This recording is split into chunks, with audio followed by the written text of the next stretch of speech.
This is Dr. Catherine Collins. I don't know if anyone will ever hear this. It's all over. I'm the only one left.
I'm going to continue to broadcast for as long as I'm able. If I'm right, we should be able to pick up the signal right across the valley. The event has left markers. We don't understand it yet, but we're going to keep working to try and understand it. You can use them to find what you're looking for. The answers, they're all here. The answers are in the light. One, 6, 1, 4, 1, 5, 1, 7, 2, 5, 1, 6, 1, 4, 1, 5, 1, 7, 2, 5.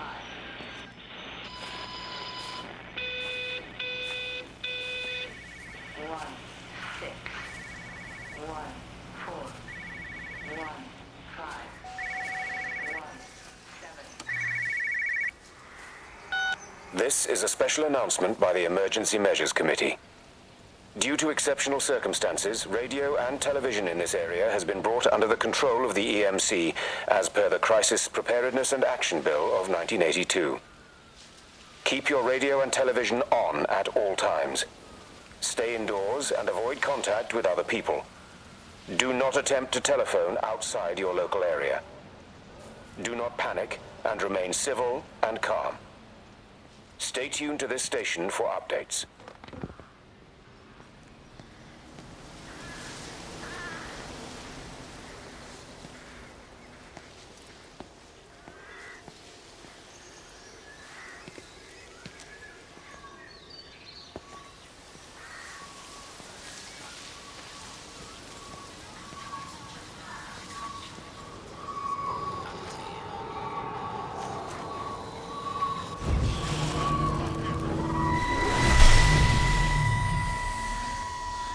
I'm trying to do my job.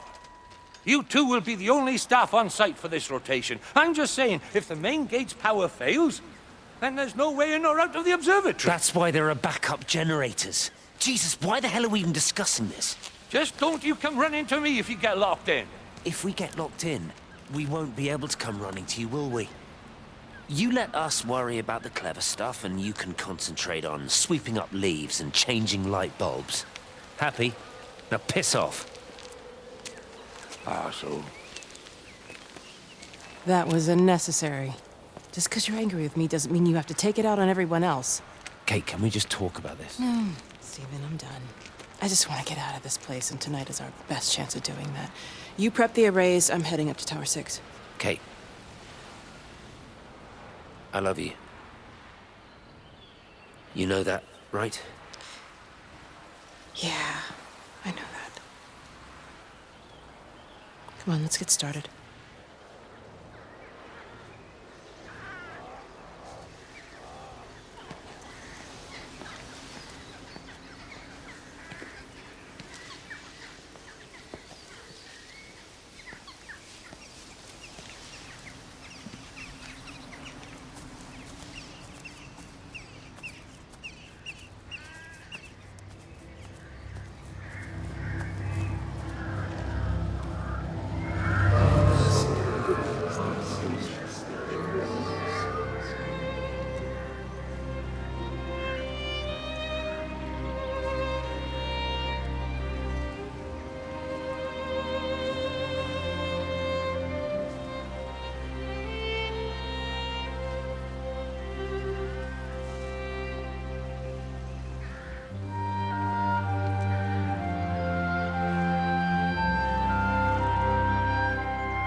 From that, we can assume that they really are serious about this whole quarantine thing.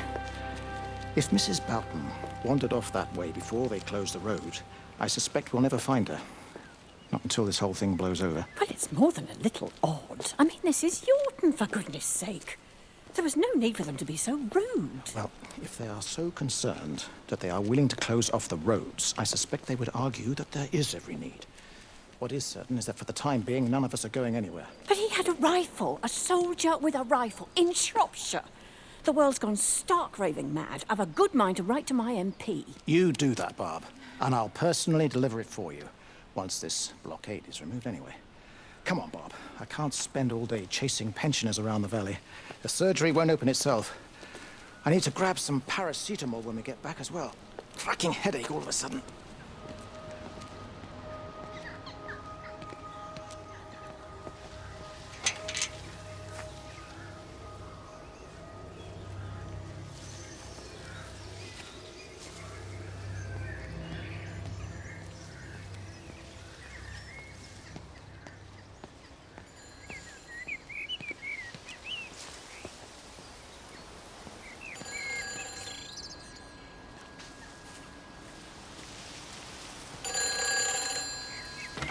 Who's that? Hello?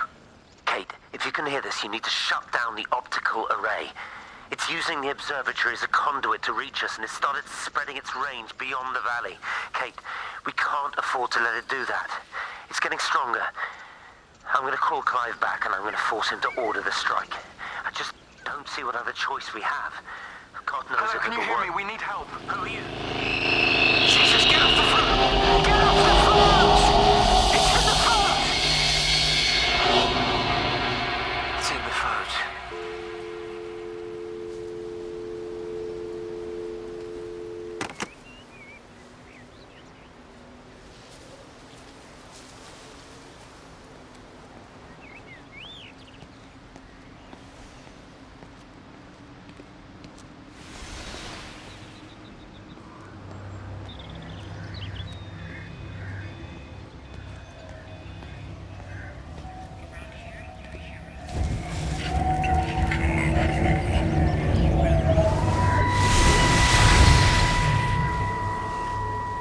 Don't be so hard on yourself. We've all had rejections. You haven't.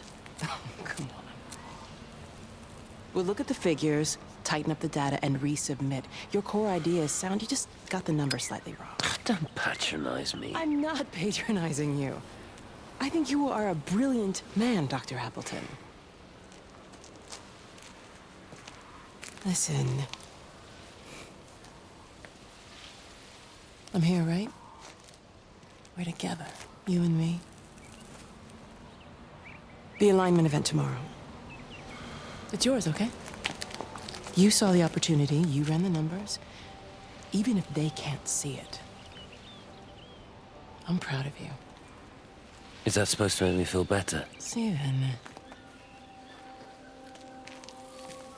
Look on the bright side. Around here, you're a hero. Prodigal son returns, right? I'm surprised they haven't erected a statue in your honor yet. Oh, you can laugh all you want. But I'll bet the parish council have a subcommittee working on that right now.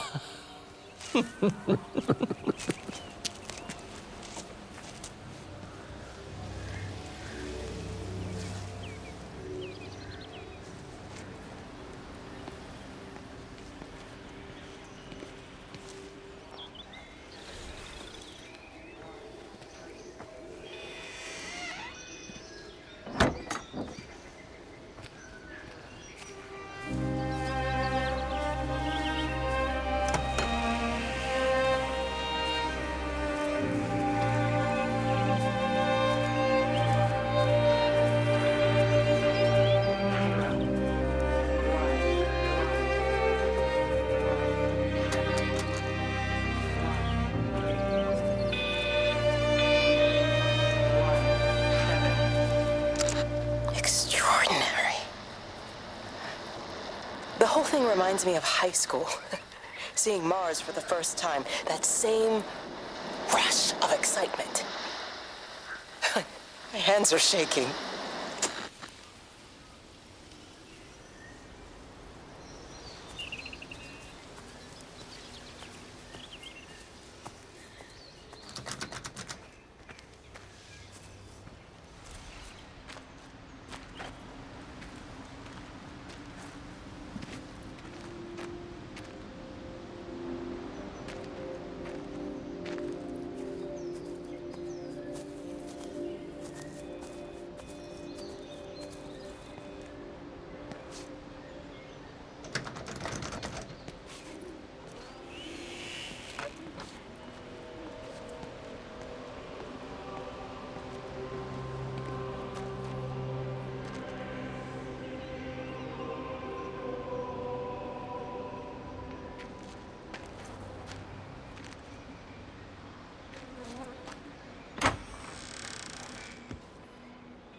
Keep looking, but it makes no sense. The area we picked the pattern up from can no longer be located on the scope. That's just not possible. You can see significant changes to the quality of the ambient light in that part of the sky. It's overexposed, like a Polaroid left in direct sunlight.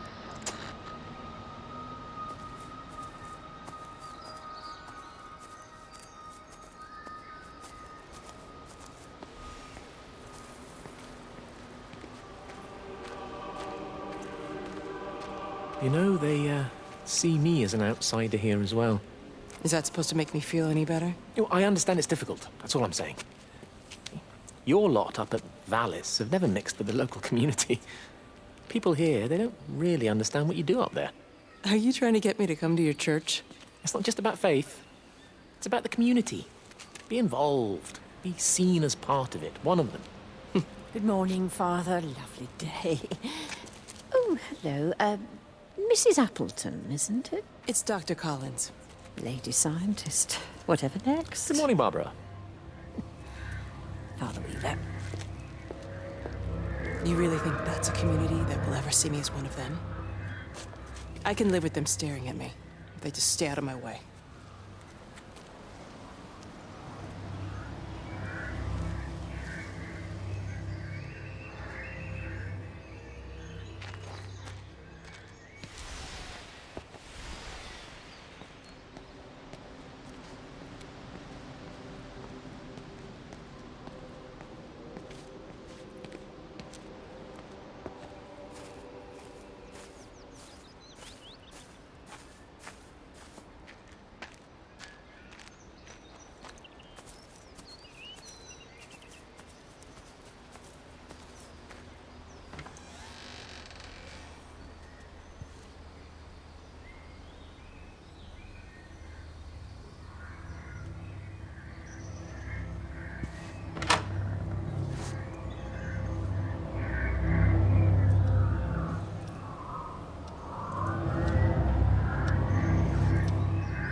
Hello?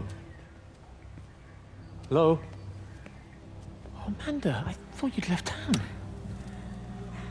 We tried. We did try. But they've closed all the roads and you can't get through. And then Georgie and Ben said they had headaches. And then they started bleeding. But it was horrible. They were so scared. So Neil turned the car around and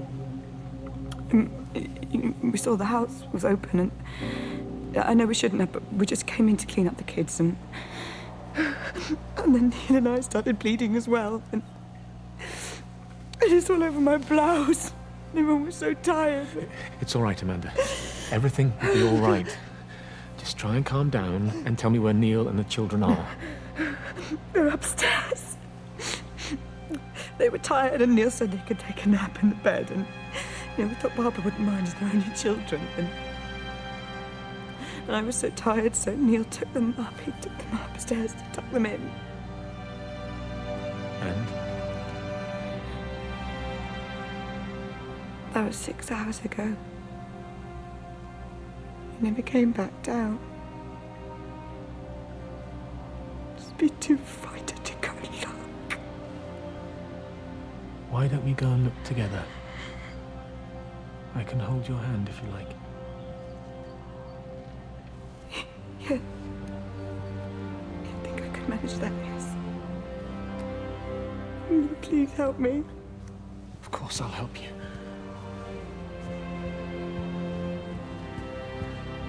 Neil?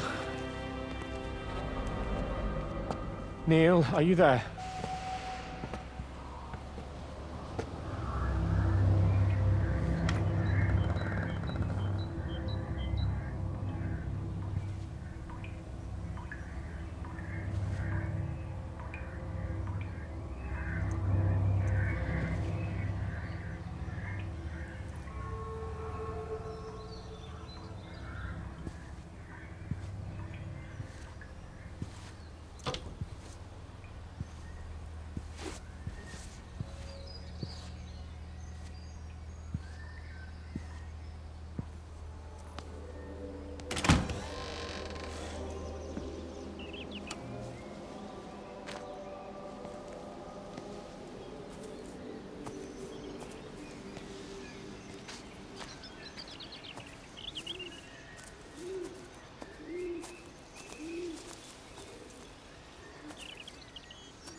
I saw you doing that. Stay away from me. Don't come near me. This is people's property. You're scaring them. It's all over the village. It's got into everything. It's so fast. What are you talking about? It's traveling down the wires. Dear God, man, you've lost your mind. Where is Kate? What have you done with her? Don't you understand? It's breaching the quarantine and adapting. Give me that bloody can. Hand it over, Appleton. No, get off. No, Sam, stop it. You weedy little shit. It's mine. Give me the can. I need it. Grow up!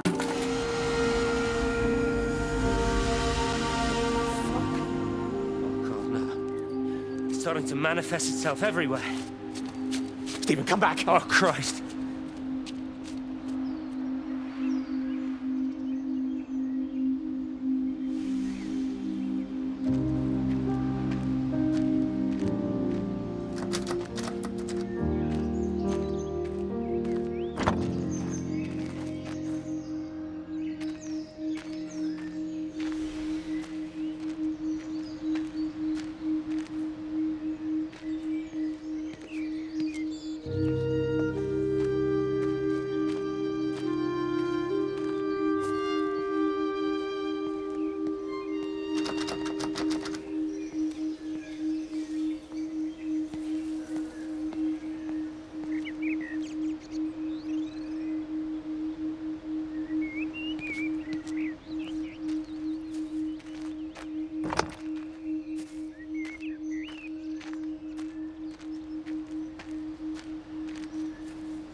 Electrical failures all over Tower 6.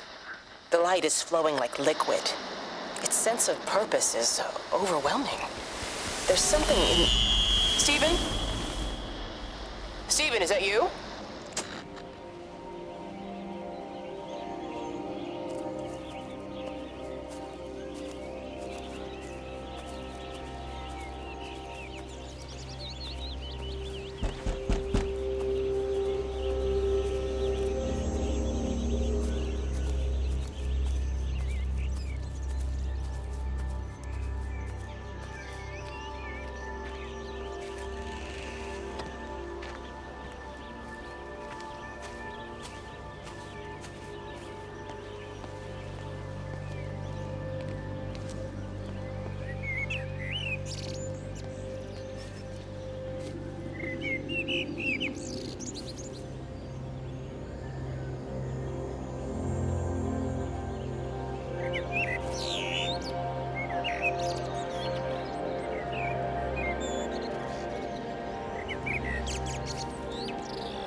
What about the station? That's shut down too. So there's no way in or out of the valley. They're obviously serious about this flu thing. Phil doesn't think it's flu at all. He said he's been practicing medicine for 30 years and he's seen plenty of flu, and he said this doesn't feel right at all. Well, there's nothing of any use on the radio. Sorry I'm late, everyone. Have you started? Yes, but to be honest, there's not really that much to discuss. This quarantine is in place, there's roadblocks and everything. No one really seems to know anything, but people are definitely missing. More of them too, not just a couple of old biddies. No one's seen the Sullivans since yesterday, and the house is just sitting there unlocked. I just got back from the farm. All of Frank's cows died in the night. He's devastated. Poor man, hasn't he had enough for 1 year? First Mary and now this. Well, if no one's coming in to sort this mess out, we're just going to have to do it ourselves. Barbara, get Phil to do a stock take on medication. Jeremy, put the word out for people to congregate at the village hall. It's best we get everyone in one place for the time being. Good. I'll organise supplies. We'll have a lot of hungry mouths to feed. There's plenty at the depot, but well, let's start with what's here in the village. I'll draw up a rota. Charlie, you help me with that? Anything for you, Meg? I'll head out into the valley and scoop up the isolated families and check in with Lizzie Graves at the camp. Has anyone seen or heard anything from Stephen Appleton or his wife?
Meg? Meg, are you here? Here. I'm in the lounge. There are too many empty houses tonight. Most of the village is gone now. My head's killing me. Have you listened to the phones? No, I thought they were all dead. There's a strange kind of static now. I think I heard numbers in it. It sounded like the American woman. Kate? She's still alive. No one's seen her. Is Charlie back? Not yet, no. I'm sorry. That's all right, Father. Listen, you go on ahead. I'll just rest here a little longer. Sleep well.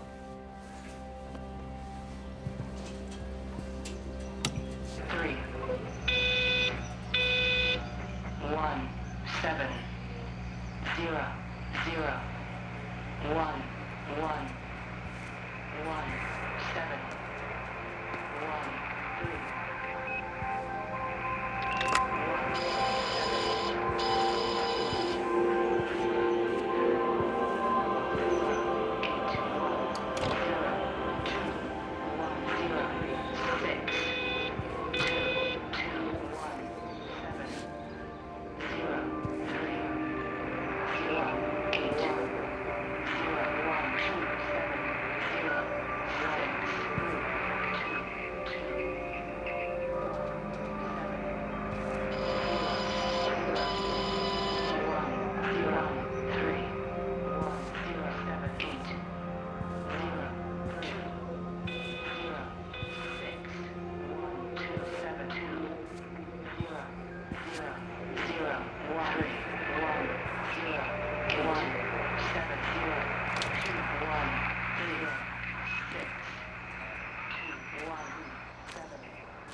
I've been recording the pattern for 3 hours and so far have accumulated over 3 megabytes of binary data. The pattern does not, at this point, seem to be part of any recognizably closed loop, but there remains symmetry, despite the conflicts.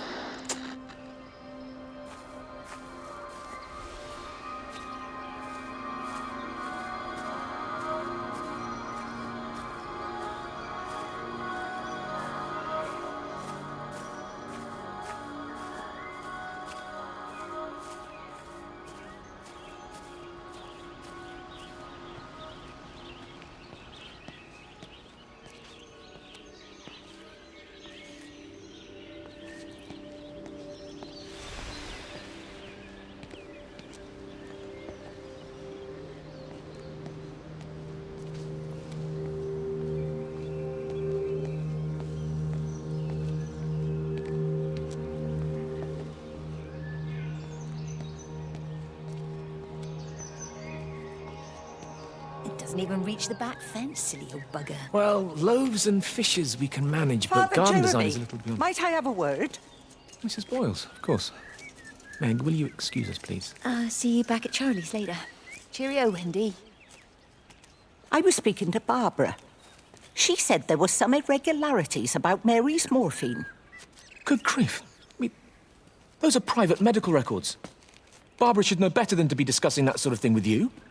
If Dr. Wade finds out, he'll have no choice but to suspend her. Damn it, Wendy! Your brother is grieving. Mary was sick for a long time, and I'm glad it's over for her. Go and support Frank. He needs you now. God knows what you did. He sees. I just break and overlook Mary's weakness, but you, a man of the cloth, if you have an issue with... bring shame on this parish. If you have an issue with me, I suggest you write to the Bishop of the Diocese. I have parishioners to attend to. Excuse me.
if you could just have a word with them, perhaps.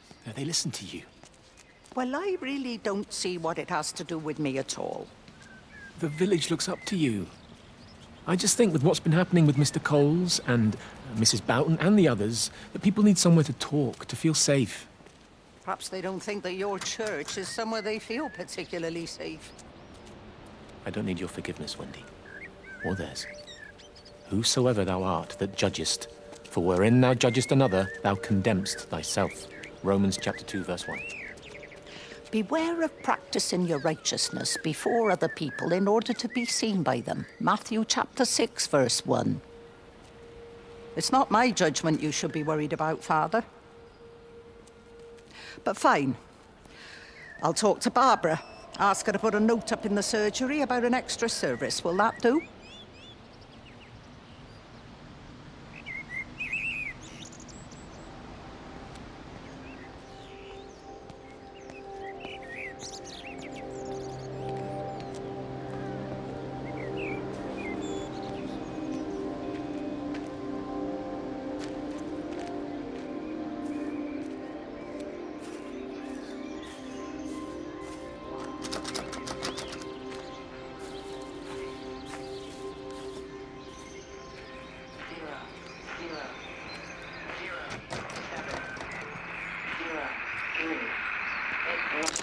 It wasn't just some distortion of physics.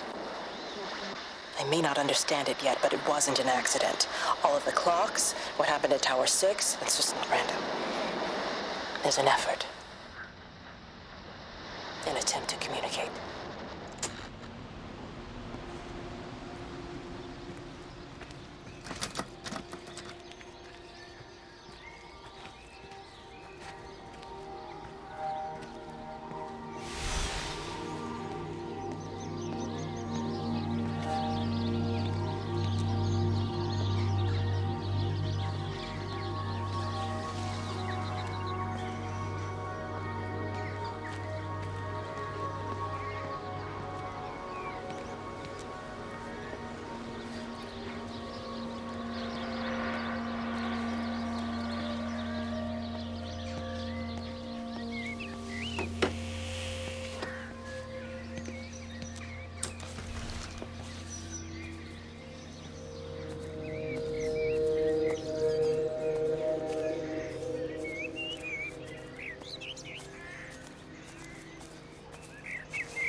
Is everything all right? Get out of my way. Where's Kate? Where do you think she is? Stephen, what's going on? Screw Kate. It's all her fault anyway. What's that mark on your face?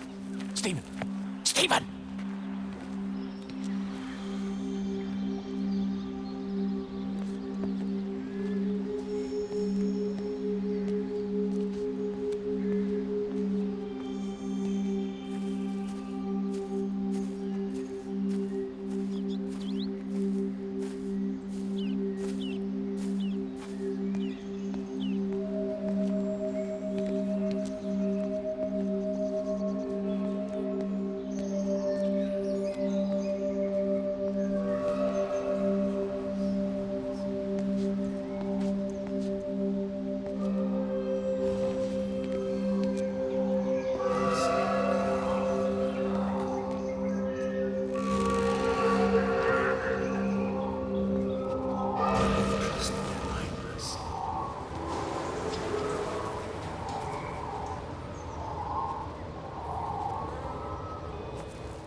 magnetic field is causing disruptions to phone signals and the rest of the electrics. There are voices on the line. It's 4 a.m. Maybe everyone is up looking at the light show.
You have to make a decision, Lizzie.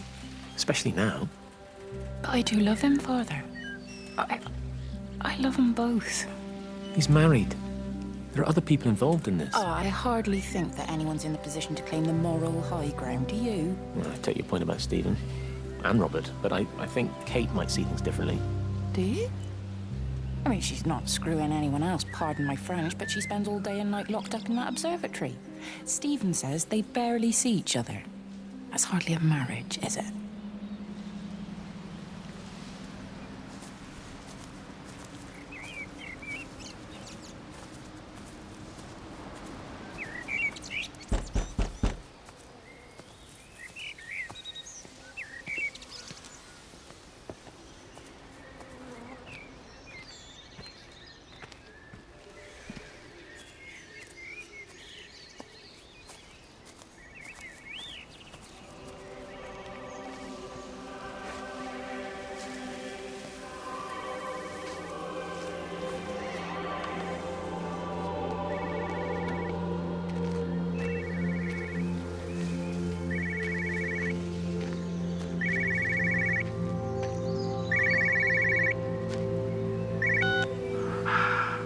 Visual and auditory distortions are becoming more frequent, along with mild convulsions to the left side, all of which support a preliminary diagnosis of intracranial hypertension, occurring as a result of a substantial and rapidly expanding tumor, originating, I believe, within the hypothalamus. Cognitive functions are currently unimpaired, aside from this crippling headache. Hemorrhaging is becoming more frequent, with darker clots passing through the nasal passages primarily. I believe I am dying. This is certainly not flu or anything else I have ever encountered. And certainly, a tumor cannot expand this rapidly. In the blood clots, I see tiny flakes of what looks almost like, if I had to try and find a description, liquid light. I cannot explain this phenomenon.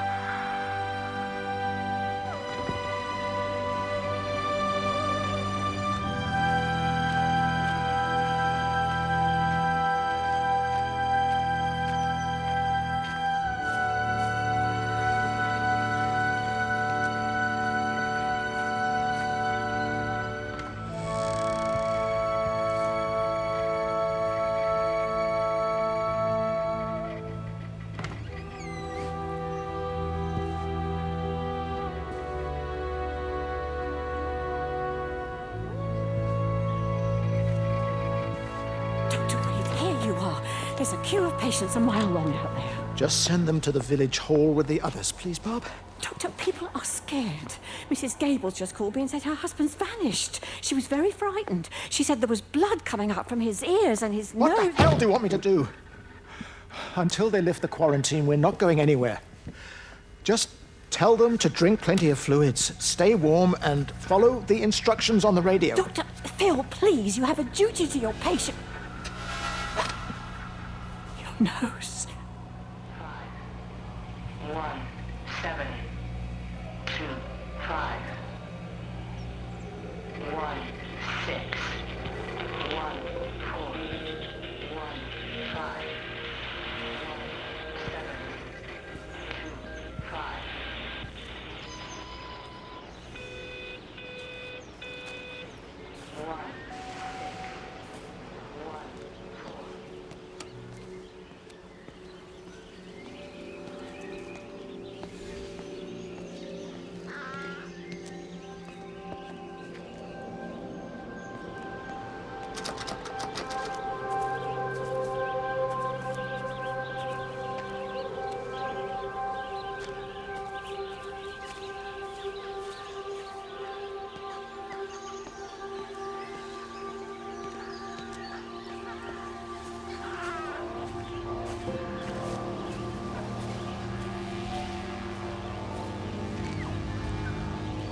Benjamin, Georgie, leave it alone. It might have fleas. Hello, Amanda. What are they up to? Oh, they found another dead bird. I do wish the council would clean them up. Well, apparently they're saying it's a flu epidemic.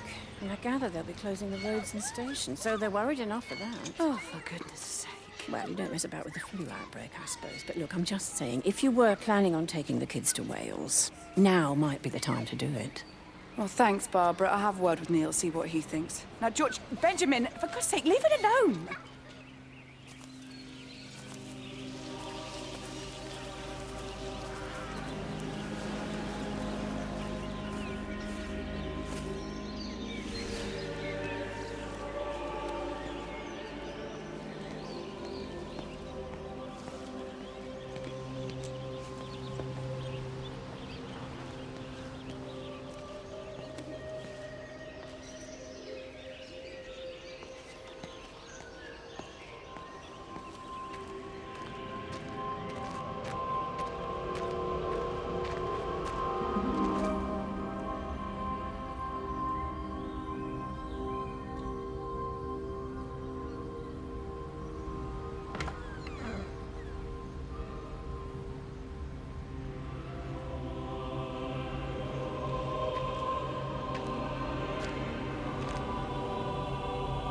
Meg, come and have a look at this. Oh, I don't believe it. Charlie?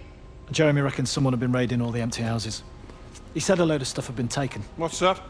It looks like someone's been collecting their own supplies. Bastard. Well, we've got enough stock in the warehouse to keep the entire village going for months. We should get a truck. What, and go and get all of it now? Yeah, why not? It's Appleton.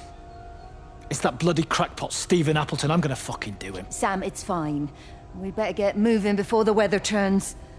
You come in. We'll swing by the camp and get Rachel on the way back.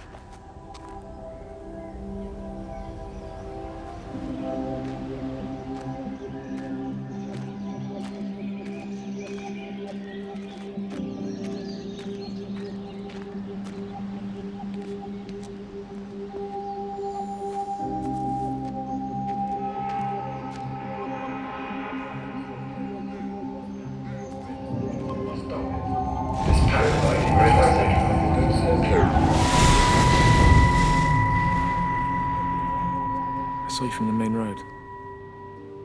Not many people are moving around now. I was looking for Dr. Wade. Listen, Frank. I don't know what's happened, but your Stephen seems to think he's responsible. I reckon he is. He said, Kate's still up at the observatory, but the gates are locked. Frank, there's going to be a rescue soon, I'm sure of it. They'll send planes or something. Well, they'll send planes, all right. This pattern of his, we're in the center of it. Which means if they intend to stop it, we're right in the firing line.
look ever so drawn this morning. That bloody dog kept me awake.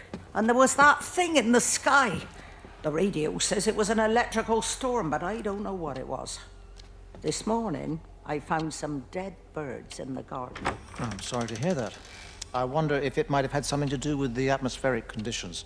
Why, Stephen will probably know. I'll give him a call in a bit. Wendy, I've popped around because we've had some incidents with some of the more elderly residents. Mrs. Boughton has, well, vanished, for want of a better word. Wandered off somewhere, no doubt.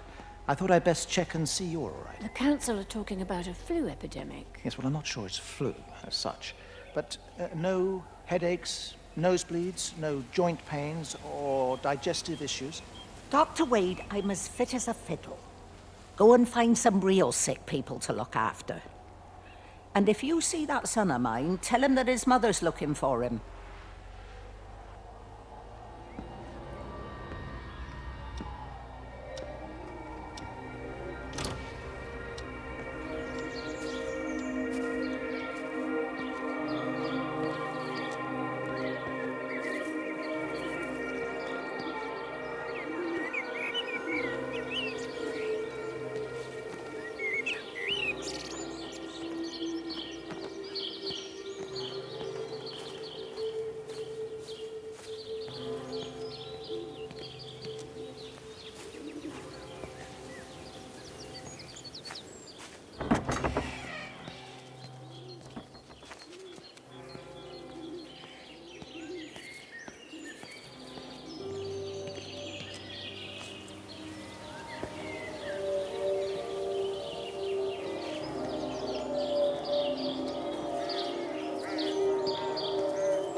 Amanda?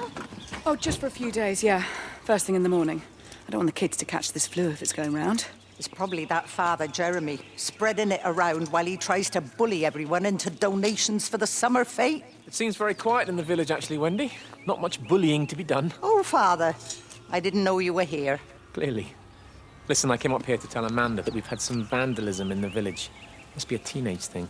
Tagging, I think they call it. Someone's painting all over doors and things. Little vandals. Well, I'll tell Neil to make sure we're properly locked up when we go. A good man like my Eddie gone. And these thugs and yops running around defacing property. He gave everything to his country, and look what he got in return. Nothing but an early death. He had a good life, Wendy. He had a short life. I look to my birds, Father. Lives lived unencumbered, free and simple. That's as God meant things to be.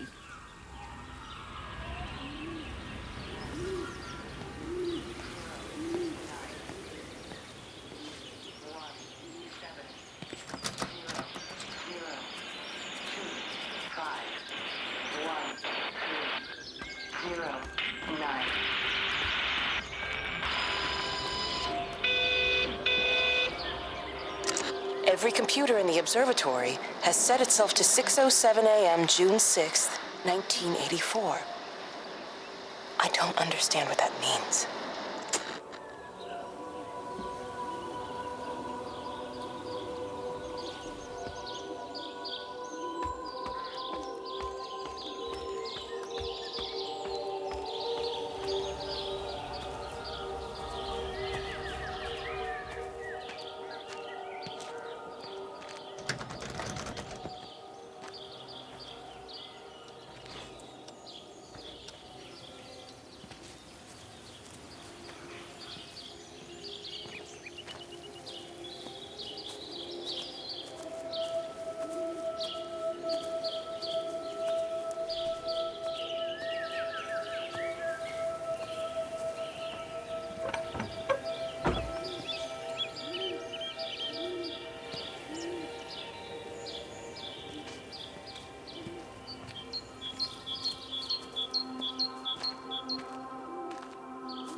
got as far as the Haverton substation before we cut the lines.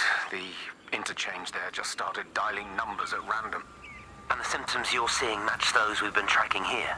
Sickness, headaches, nosebleeds, eventual hemorrhage, then just light, whatever the hell that means. Then we've got to stop it before it finds another way out of the valley. Clive, you've got to order a strike. What? An airstrike. We have to kill it. No. No, I don't agree. We've quarantined the valley, we've cut the lines, it's contained. What if you're wrong? Are you happy to have that on your conscience? Stephen, I said it's contained.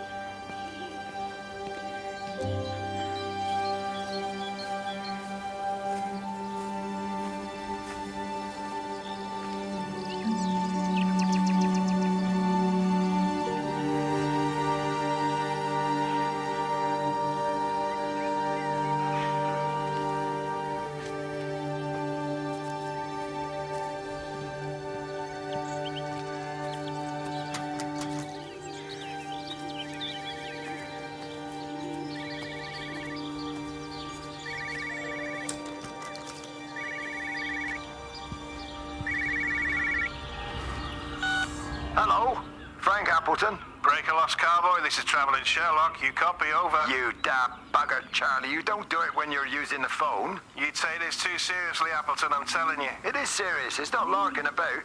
You be listening to your number stations again, Frankie. It's not funny. It's serious stuff, and you should mind it. Now then, I'm assuming this is about a point. I am going to the Whistler. My round, I think. I'll not argue with that. Frank, have you seen the sky? It's amazing. Don't think I've ever seen anything like it. I didn't realize we were off to a poetry recital as well, Charlie.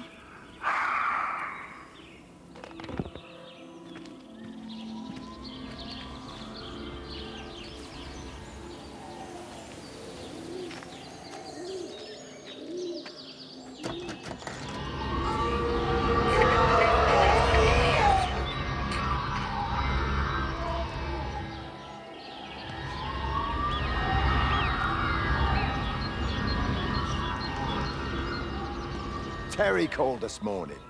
Said there was a problem with Harvey. Said he couldn't get through to the vet, so I said I'd come round and take a look. There's a lot of dead birds today. More here, too, poor little things. I've been trying to get hold of Stephen. He always knows what to do. Got round here and no sign of either of them. With any luck, the stupid creature will have run under a car. It's probably rabies.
Phone call from Stephen. He wants to shut down the receiver. Something about instances across the valley. There's intermittent electrostatic discharges radiating out of Tower 6.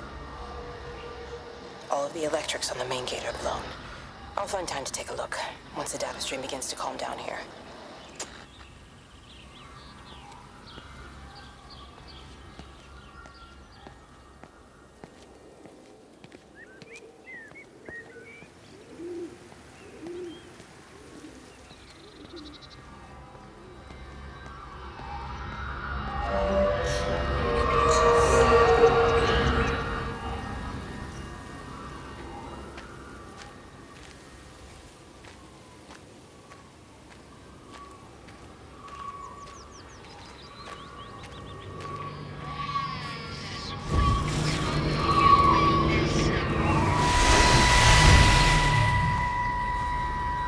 Wendy, I'm married. You have to stop this. He's still sweet on you, Elizabeth. He left. It's too late. You loved each other long before she came along. It's just about making things as they should be. Wendy, no. It's not like you won't bump into each other anyway. One drink, what can that hurt? One drink, maybe. Oh, one drink, wonderful.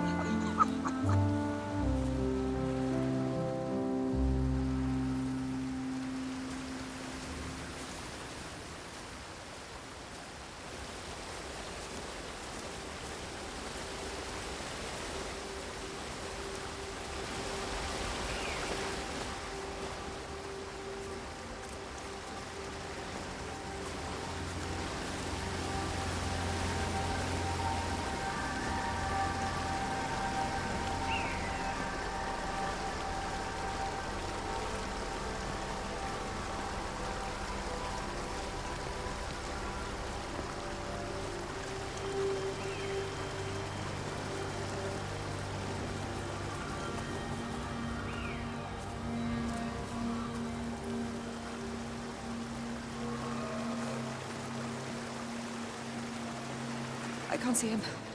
Should we go down? Just leave it. We've got to keep moving. Sean! We can't just leave him. He must be really badly hurt. Jesus, Diana, we've got the kid in the car. We should just keep driving. We can't just drive off and... Look! He's there. He's in the car. Oh, he's hurt. We got to get down there. I said, leave him. We've got to get out of the valley while we can. Oh my God, he's trying to undo his seatbelt. There we are. He's fine then. Come on, love.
Grief, Wendy, you'll catch your death.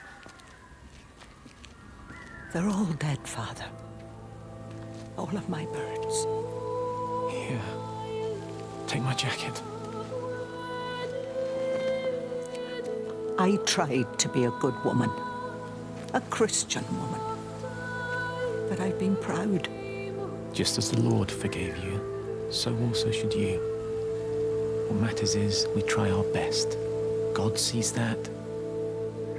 Come back to the village with me. I'm not so far from Stevens now. I need to find my son. It's what Eddie would have done. Yes. I suppose it is. I'll say a prayer for you. Thank you, Father. She loved you, you know, Mary. You helped her. I'm sorry if I judged you harshly. It doesn't matter now. It's late. You should find a place to sleep. I'm sure when the sun comes up, everything will seem better.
What's happened? Stephen, thank God. Listen, I need you to get to the junction box, see if there's a phone working. No, stay back, don't come up here! Oh, Christ. Is that... Bloody idiots! Where the hell did they think they were going? I think they must have thought they could walk out along the line. Well, there won't be any more trains now. You're a callous bastard, Stephen. Just pragmatic, Howard. Did you say there's a working phone in the junction box?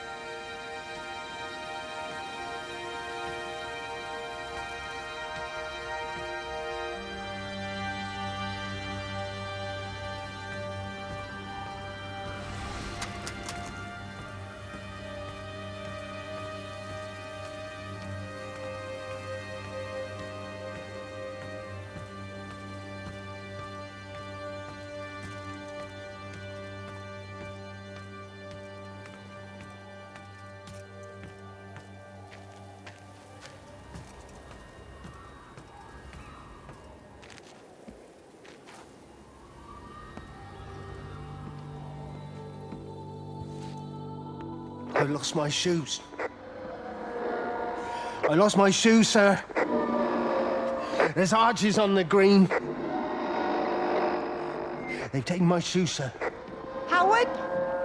Howard Lantham! You open the door this instant, young man. I lost my shoes. Now get up.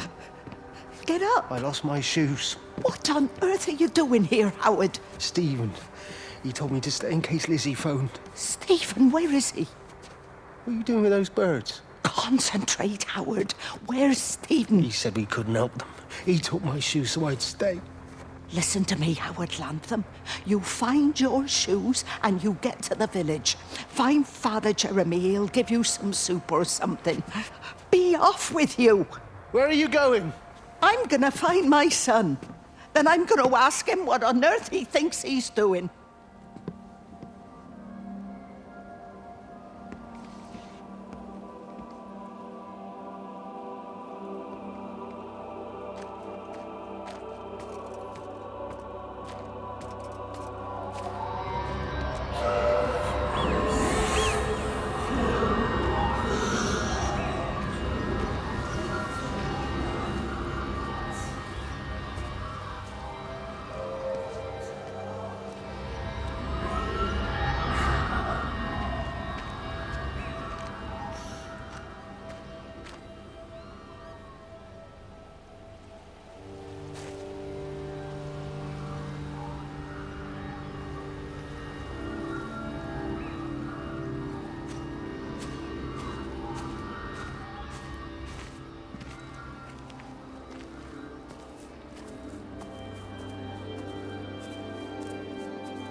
you here?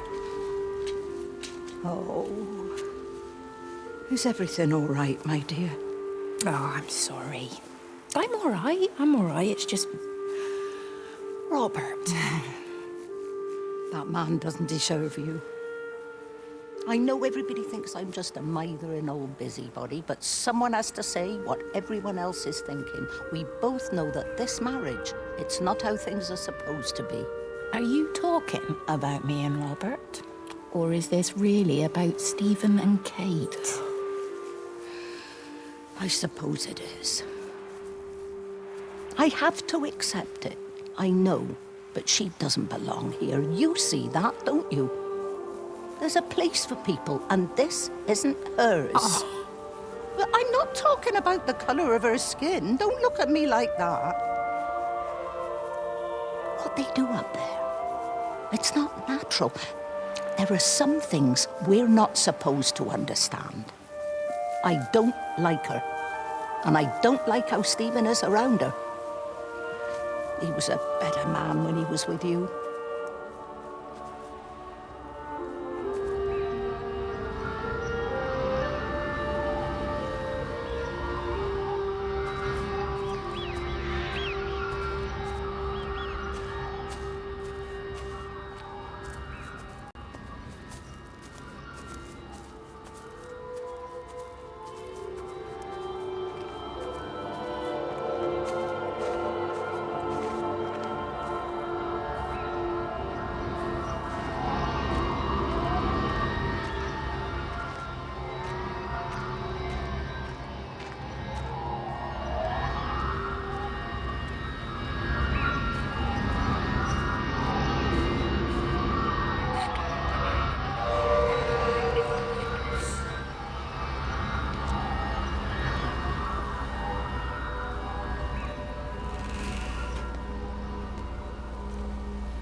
Rachel, darling, I'm sorry about taping over your music, but that is your dad and I. In case you come home, I mean, I know Mrs. Graves is looking after you over there, but just in case you come home, we wanted to let you know we're going to head over to Barb's. Evie! Evie! Sam, I'm leaving a message for Rachel. Are you going to say hello? Jesus Christ, Evie, we ain't got time for this. The bloody car won't start. We're going to have to walk. Sam, shush, it's for Rachel in case she comes back here. But Charlie says everyone's getting together at the hall. Rachel's at the camp. She'll be fine. Rachel, darling, anyway, listen, as I was saying, we're going to be at the village hall. We'll wait there for you. I think it's best if you just stay put and mind what Mrs. Graves tells you. We love you, darling. Bye. You finished? Right, grab that bloody case and let's get moving. Come on.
There's something in the observatory with me. I can feel it reaching out to me. When it's close, I'm overcome with the most profound sense of loneliness.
Wendy?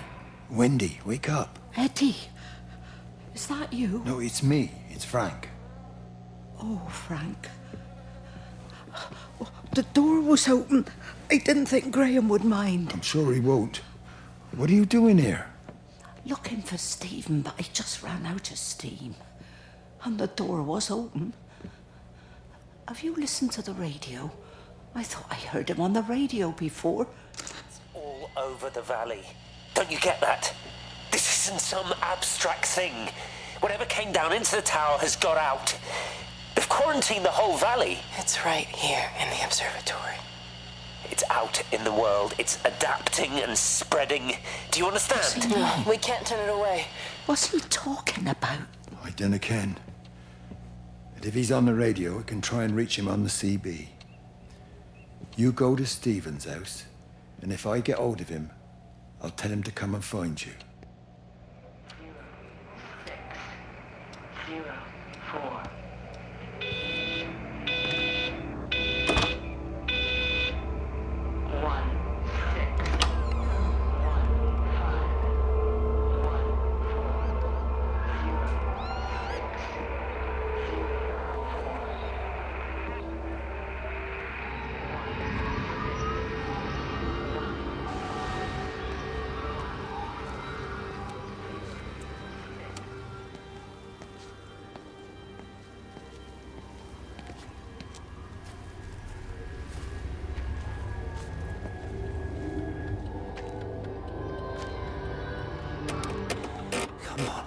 Come on, you stupid bastard.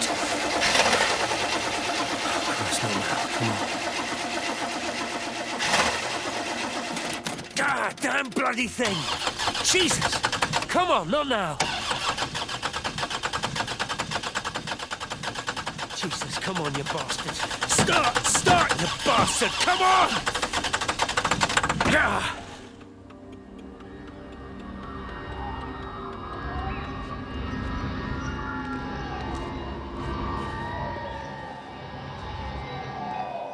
Stephen?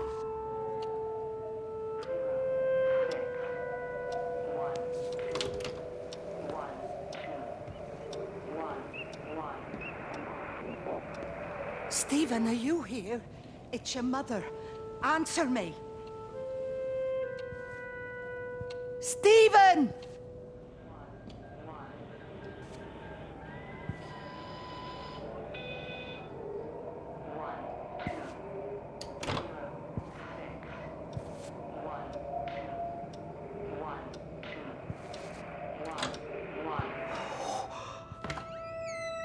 What have you done, Stephen?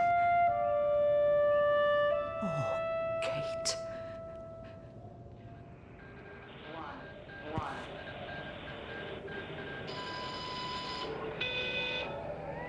1206. There must be a logic to the pattern. It's shifting in response to me. It's alive. It's the only explanation.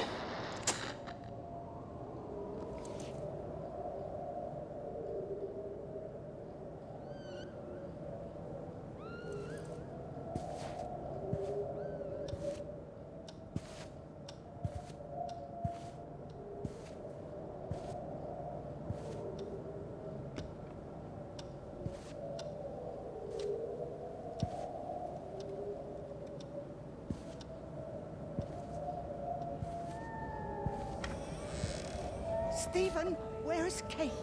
Are you here?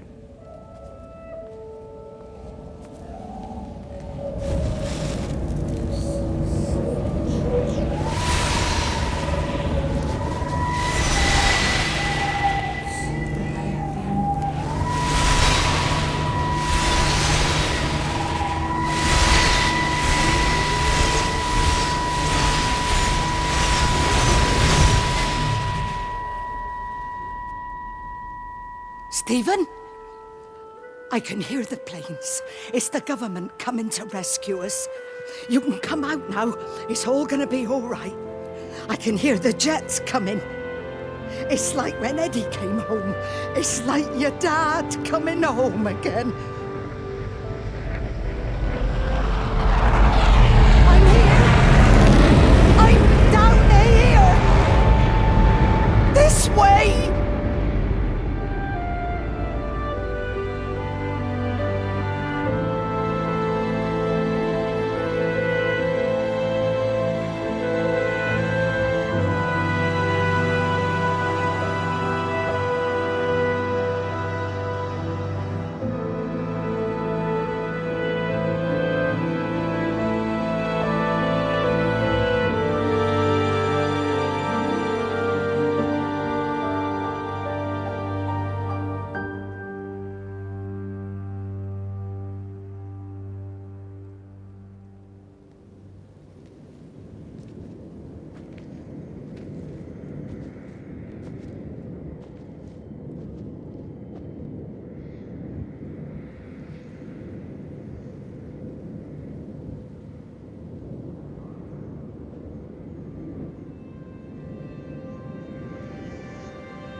shouldn't keep on punishing me. Some folk won't let go of this, and they've got nothing better to do than to poke their noses into other people's business.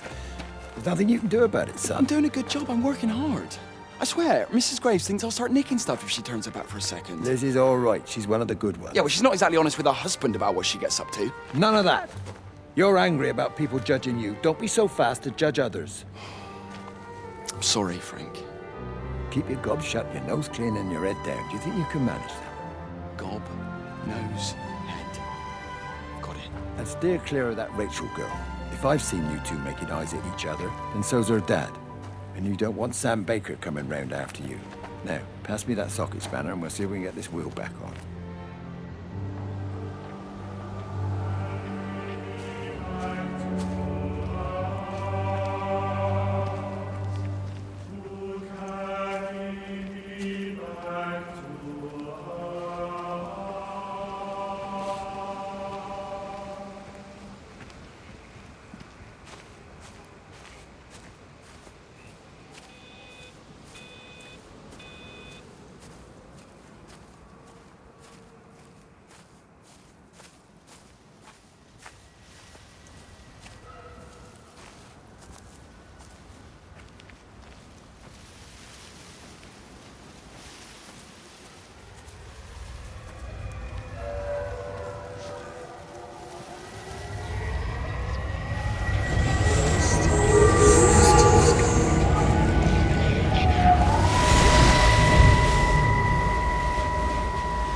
you see the observatory from there?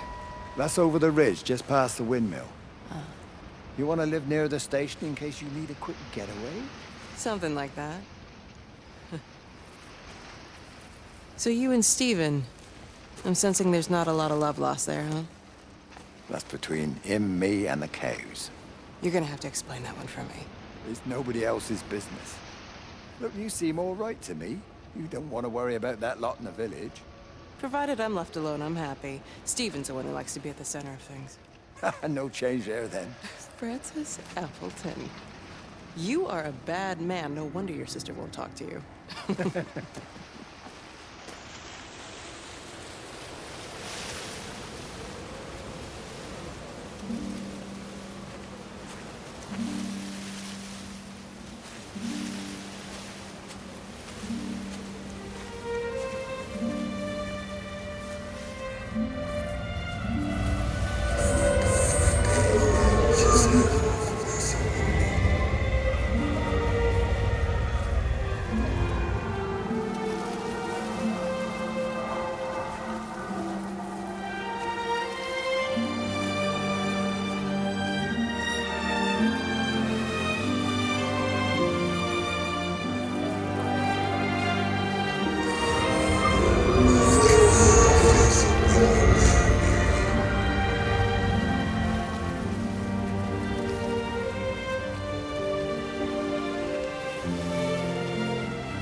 Under the microscope, you could see how the light was following the cellular structure of its wings. The neural simplicity of the insects seems to prevent a full-blown infestation, so there's none of the hemorrhaging I'm seeing in the birds. But Steven's wrong. This isn't an attack. It's a byproduct of the attempt to communicate. It's getting smarter. It's learning as it adapts. I'm confident of a breakthrough soon.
Breaker 9, call in on 9. This is Lost Cowboy looking for anyone out there. Hello? Breaker 19. Breaker Travelin Sherlock. Charlie, you out there? Over. Hello? My family, my wife, kids. Damn it, what you've got to do. I can't do it. Don't ask me to do it. You're asking me to sign their death warrant. My own family. Damn it, don't you think I'm aware of that? I'll still be here when you drop the fucking stuff. No. Don't you lecture me about sacrifice, you spineless little shit. Stupid bastard! If you're so full of ideas, you come here and try dealing with it. Tell them the time when we had a choice is over. Tell Tell them to do it. You've got to do it, now.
Bloody England.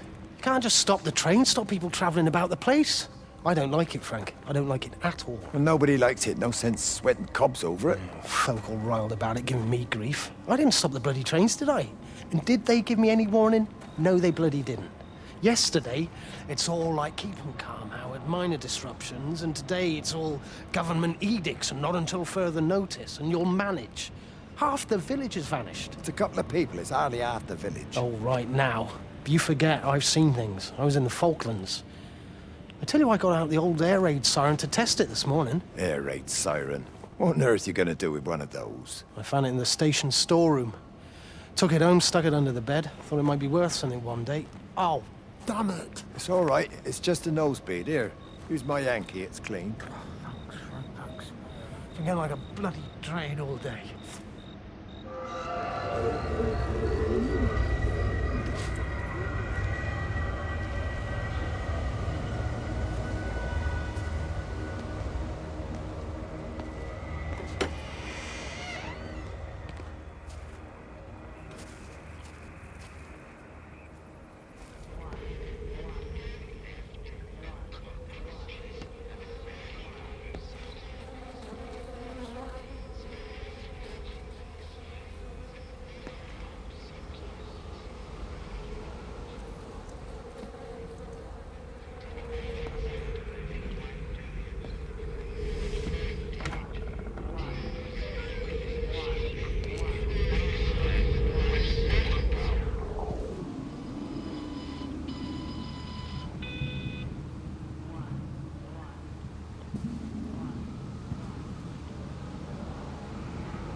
How's your sister, Frank? We've not spoken since the funeral. Ah, I see. Well, listen, I did rather wonder if you might do me a bit of a favor and check in on her, see if she's all right. Dr. Wade, if they dropped the bomb, there'd be no left but cockroaches and Wendy Boyles. It's a bit odd, really. There's an old chap, John Coles, regular visitor at Lakeside, went walkabout sometime last night. Now it appears Mrs. Boughton has done the same. Enid? Well, that'd be clever. They amputated her leg last spring. Yes, that's the thing. I've also got a surgery full of people with nosebleeds and headaches. The council are saying influenza, but I've been practicing for 35 years and I'm not convinced. I just wondered if you might pop by and see her. Even if I did, do you really think she'd let me in? Fine. Forget it. I'll see her. Leave it to me. Oh, and Frank, call the hospital and get them to collect all this stuff. It's been 8 months.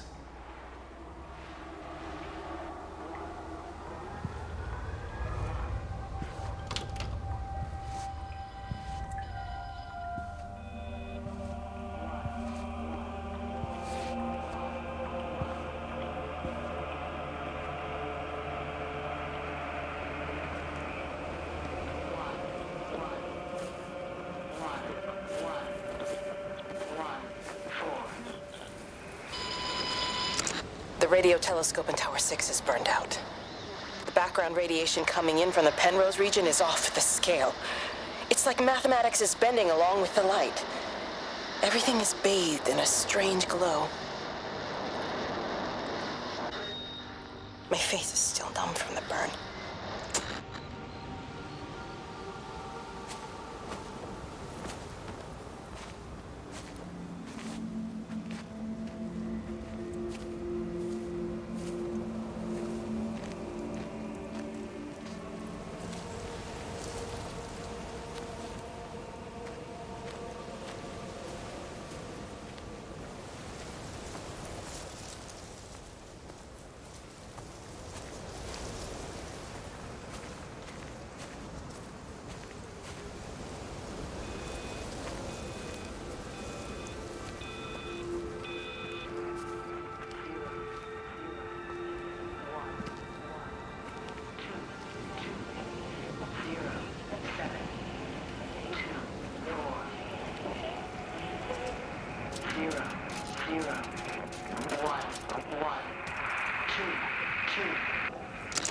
I hung up on Stephen. He doesn't understand. Even if he were here to experience it directly, I'm still not sure he would. There has to be a way of consolidating, of offering reciprocal amplification to the signal.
Miss Graham. Morning, Frank. You look a little out of breath. What's up? Bloody observatory gates have failed. I came to see if I could borrow a ladder. Bloody hell, there's a 12-foot drop the other side of that wall. I'm old, but I'm not useless, no. Can I borrow the ladder? No one said you were useless. Reese? Aye, Frank? Fetch Graham the ladder, will you, lad? It's round the side of the barn. Will do. And you be careful. I don't want Stephen Appleton coming mithering round here because you've broken your neck.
never mentioned anything about them sickening yesterday. I checked them last night on the way back, and they were fine. I woke up this morning and the whole lot had gone. Tell me, Charlie, have you heard any birds today? Well, I've not really been paying any attention. That sister of mine reckons they're dropping out the sky all round the region. And Dr. Wade reckons there's sick folk all over the village. Meg said not to bother trying to get deliveries out. Said the quarantine in the whole valley. I reckon it's best we just sit it out. It'll all come right, Frank. This'll all come right? Yeah, right. I am sorry about your cows, Frank. But when things settle down, they'll see you all right. There's got to be provision for this sort of thing. You want to listen to the radio more? Things don't seem like they're settling down at all.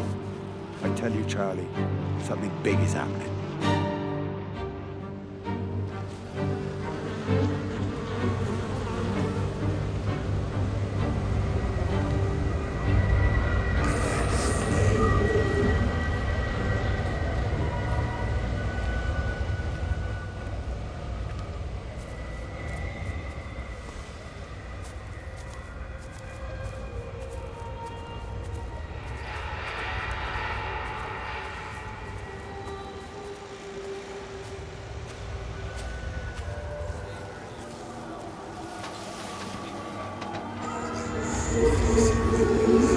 There you go.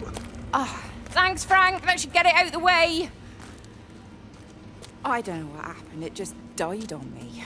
Give it another go. Oh, I only just put petrol in it as well. Robert's taken the other car into town.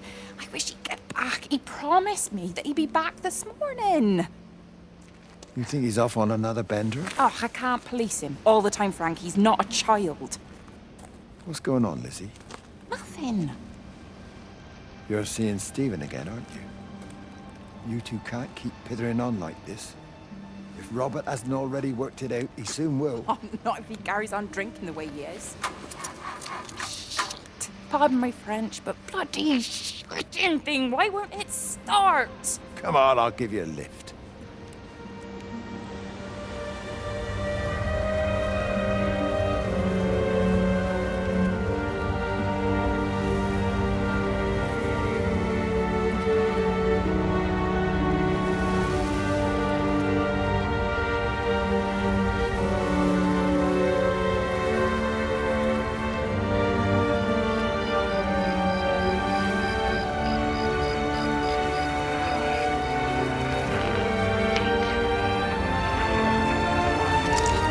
Telescope up and running again, but the pattern has burnt itself onto the lens.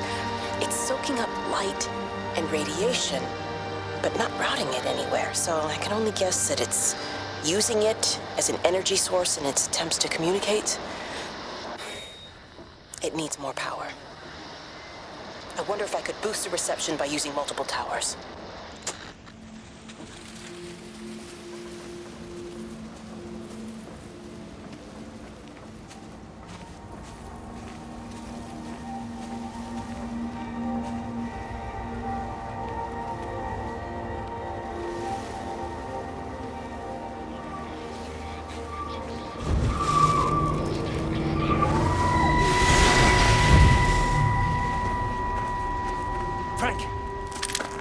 For God's sake, stop! Keep back, you bastard. I know what you've done. Where's Lizzie? Where is she? I've got to find her. You stay away. Someone's got to warn them. Someone's got to stop it. You can't stop it. You have to understand. You hate me, I get that. But if we don't do this, it's not just the valley, it's everything, Frank. It's all gone. You're talking bollocks. You can't stop it! Jesus! You take one step closer, I'll bash your bloody skull in, I swear to God. All right, I'm going. But if you see Lizzie, tell her to get out. There's still time. Please, Frank. For her, not me. If you're that bloody caring, you can save her yourself. Don't you get it? I have to stay. Someone has to be here to confirm that everyone is dead.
My name is Frank Jacob Appleton.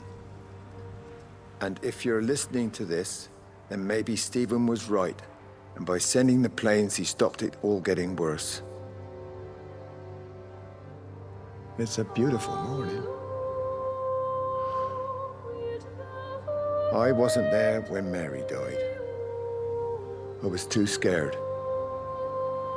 So I went to the pub instead. What will be, Frank, she said. And I just want you to face it with me. And I didn't. But I will now. I will face it with you now, Mary. They're coming.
Mrs. Graves!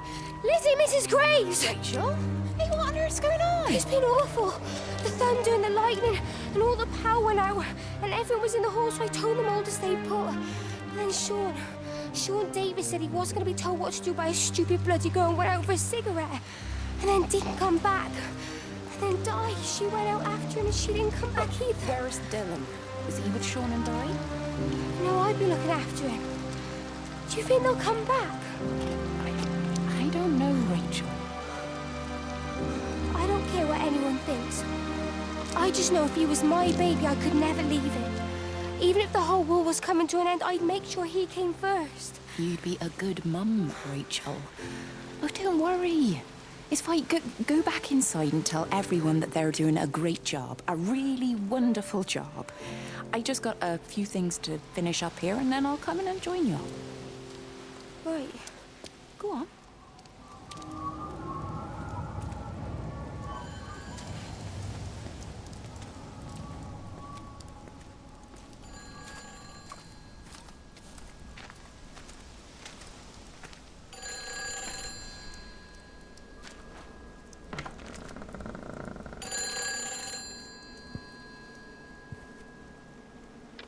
You can't save them.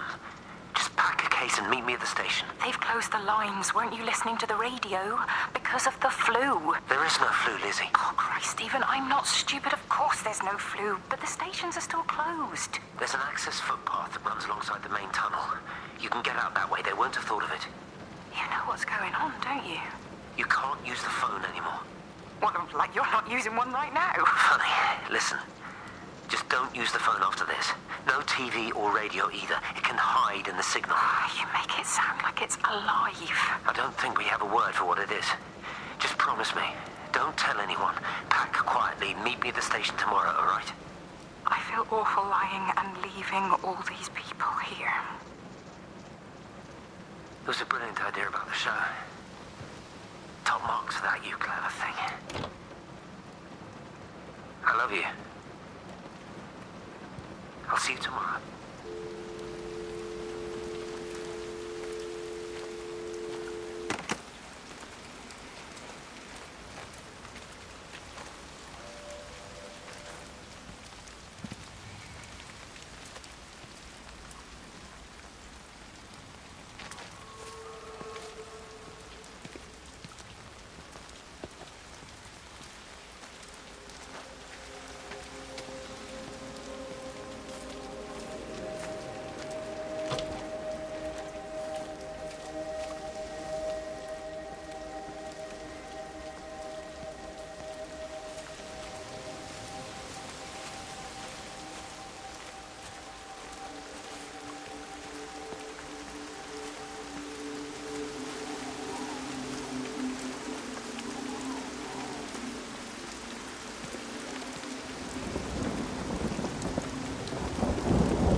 Let me get that. I can manage. Is your hip giving you grief today?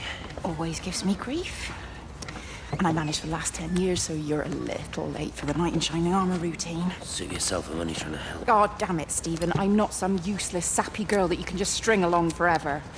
Look around you. I made all of this. I built it on my own when everyone else had written me off as some poor little cripple. You know that's not how I see you. Well, you weren't there, were you? No. You'd given up on me long before the accident. What do you want from me, Lizzie? I love you. I'll do anything. Anything except tell Kate? I thought not. I love you too, but sometimes I think you just say what you think everyone else wants to hear.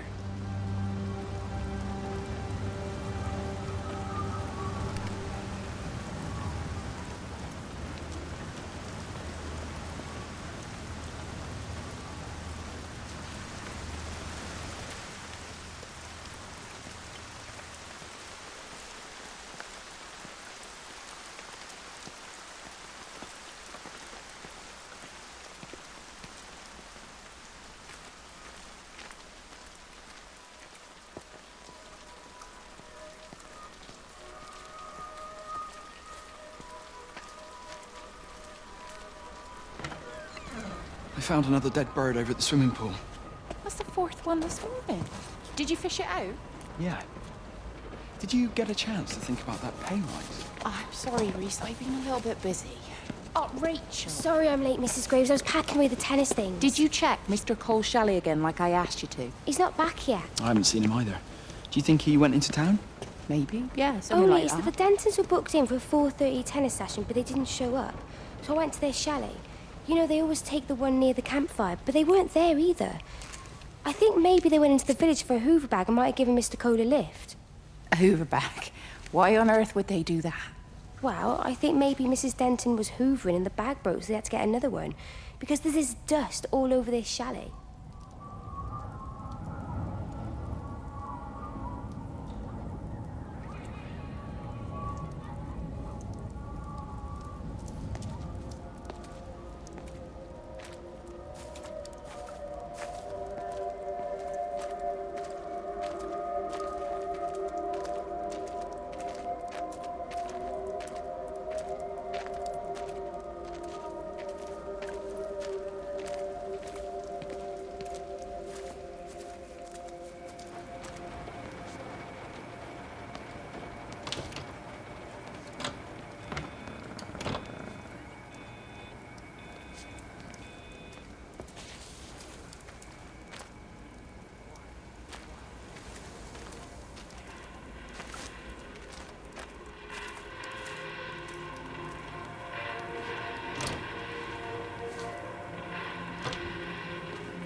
All 5 towers are now operating together, and I've got the reception up to the red zone, but it's not enough.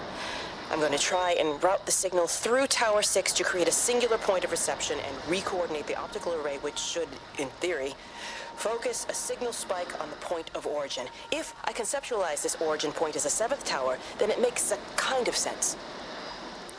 Kind of. I think we're moving so far beyond everything I understand about physics. Anyway, it's gotta be worth a shot.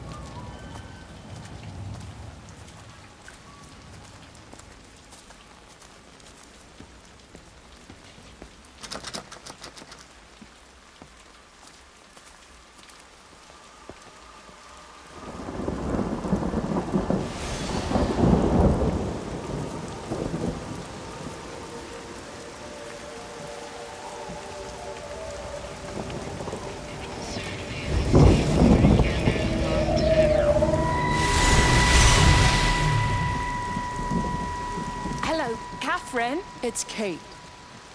Elizabeth? Lizzie. I've heard a lot about you.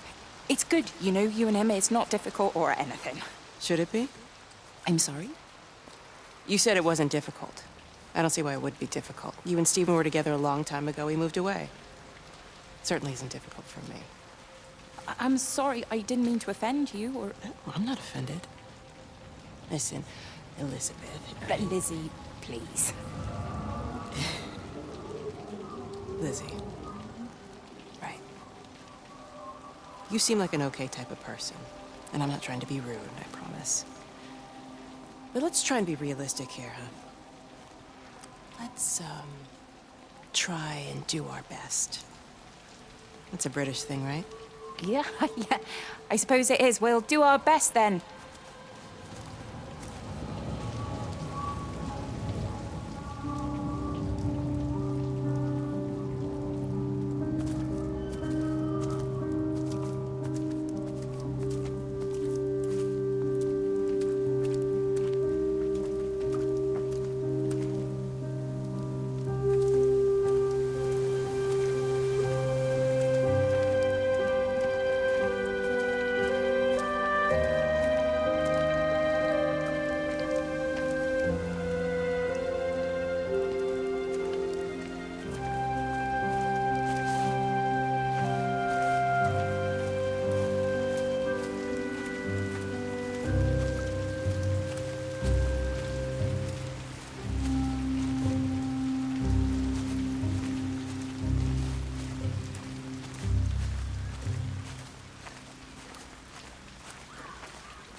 not at our office either. Well, they live nearby, don't they? Yeah, in the village. You don't think she's gone to look for Mr. Graves, do you? I think Lizzie knows Robert will turn up when he's sober. He'll be all right. Do you want me to go and look for her? No, it's okay. Come on, I promised the kids another shot the last number, then I promised everyone a cup of tea. You're very like her, you know. Like Lizzie. Me? No, I'm not. First chance I get, I'm out of here.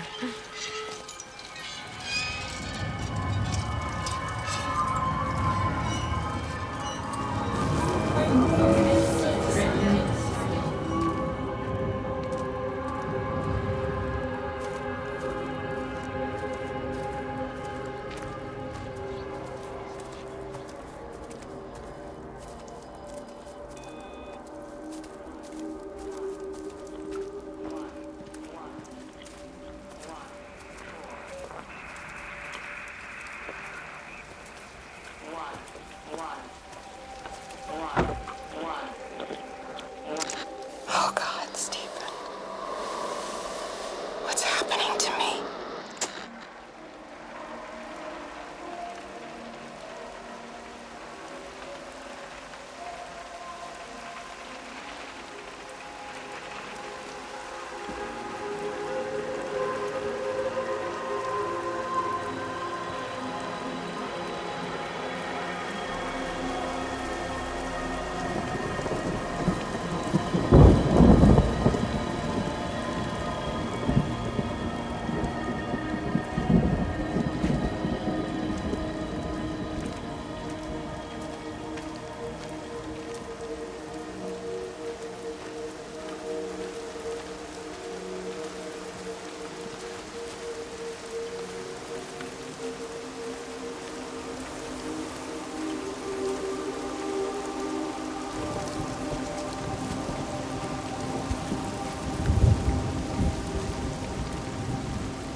Di, whatever's wrong? You look terrible. Mrs. Graves.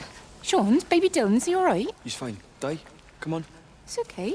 Let's get you a cup of tea. Mrs. Graves, I need to tell you. Leave it, Di. Do you try and get out of the valley? All the roads are shut now. I know, I was driving really fast, but the other car was on the wrong side of the road and... Oh, God, I think Di, for fuck's sake, leave it. It's all right. Hey, you're all right. Sean's all right. Baby Dylan's all right. That is what matters. Everyone's all right. But... No. Now, I need your help. Some of the children, they're getting quite frightened. So Rachel and I, we decided to push forward the show, keep them occupied. You said the other night you play piano. Can you help with that? Yes, I suppose so, but Mr. Graves, Rob... Can look after himself. He's a big boy now. Don't worry. Just head to the hall and find Rachel. She'll tell you what needs practicing. Okay, thank you, Mrs. Graves. And Sean, go and find Reese, please, see if he needs some help. Yeah, of course. Go on.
You shouldn't be smoking, you know. Not in your condition. It's Stephen's fault. He got me started again. I'm not going to try and stop you, but the weather's looking pretty rough. There's a storm coming. That's what Stephen said. He said he'll meet me, but there's things he has to do first. He seems to think that all of this is connected to him. I don't know. I'm going anyway, whether he comes or not. I'm assuming Stephen has thought of a way through the quarantine. Well, he's clever. You can't give him that. Do you trust him, though? Well, I love him. So I'd hope that was good enough. I hope so, too. Listen, if you can't get through, for whatever reason, I'm getting people together at the village hall, rounding up stragglers, that sort of thing. Yeah, I've got all the campers together here, doing a show. Peter Pan. The kids love it. It'll take their minds off things. Did you see that?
It's quite something, isn't it?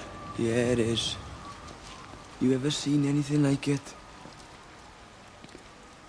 They must be well happy at the observatory place. They're probably all partying there right now. This is right, boss. It is. Right, that's me. Short leash. Kids up half a night, bloody teething. Missus will kill me if I'm gone too long. Good night, mate. Night.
And you found it like this? Yeah. I got into the habit of checking in first thing in the morning just to make sure he's had his pills. Mr. Coles is not a well man, Elizabeth. It's entirely possible he upped and wandered off. If things progressed, the mind can be a fragile thing, you know? It's just not very like him, that's all I'm saying, Doctor. He never misses the mid-morning bingo. He didn't smoke, did he? Not that I knew of. There's a funny... It's like ash. Well, that is odd. Reese cleaned in here yesterday afternoon. I'll have to have a word. It's not like cigarette ash. Strange. Dr. Wade, there's just been a phone call. We need it back at the village. Apparently Mrs. Barton has disappeared.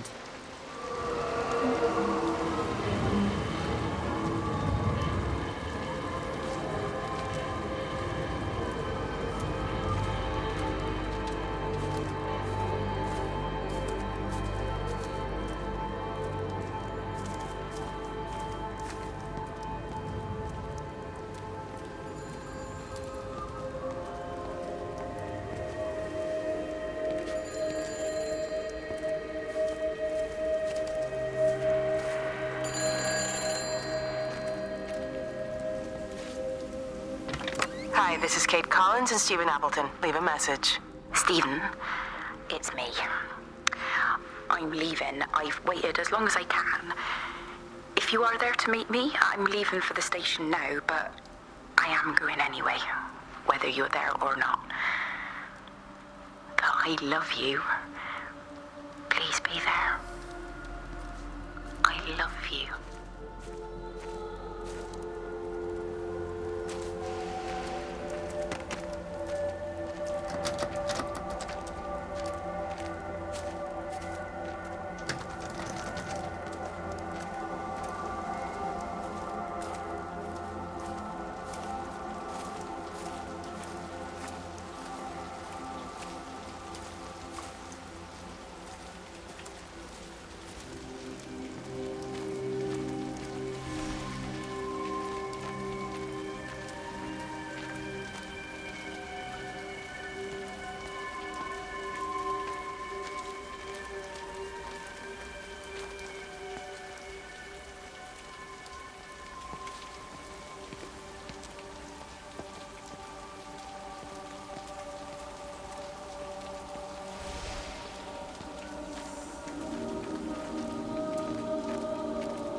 I think it was instant. I know that's no help. Can you leave me alone? There was nothing we could do. I'm sorry. I'm really sorry. You've woken the baby. Just leave me alone. Rachel, I'm sorry. I'm sorry.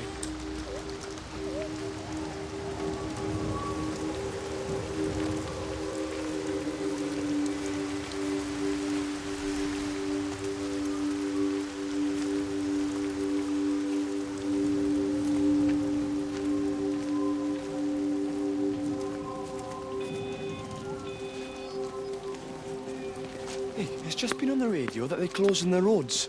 Something about the flu? No one here has flu, Sean. There's no flu here. I overheard Mrs. Graves, and she said another family of Upton left. She said they must have left last night, but their car and all their stuff's still here. Screw this, Di. There's 15 people Upton left in 2 days. I don't like it. Where's the baby? Asleep in a caravan. Sean, I don't want to sit around here waiting for it to get worse. I reckon if we leave now, we can get out of the valley before they get their acts together and close the roads. You think so? Yeah, we can go the back roads, through the woods. I'll leave some money on the side for Mrs. Graves. You know her husband isn't back yet either. He's a boozer, right? That's what I've heard. That's her problem anyway. Don't be unkind, Sean. Come on, let's go get there then.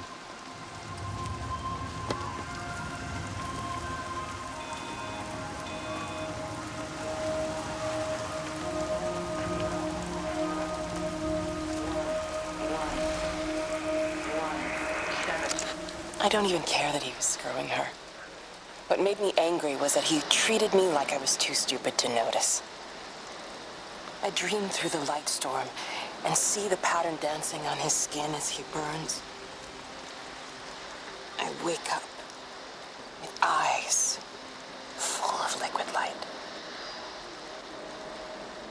I'm going to concentrate all 5 remaining towers on the same point in the sky. If it is establishing conduits for communication, that should create a jump in bandwidth.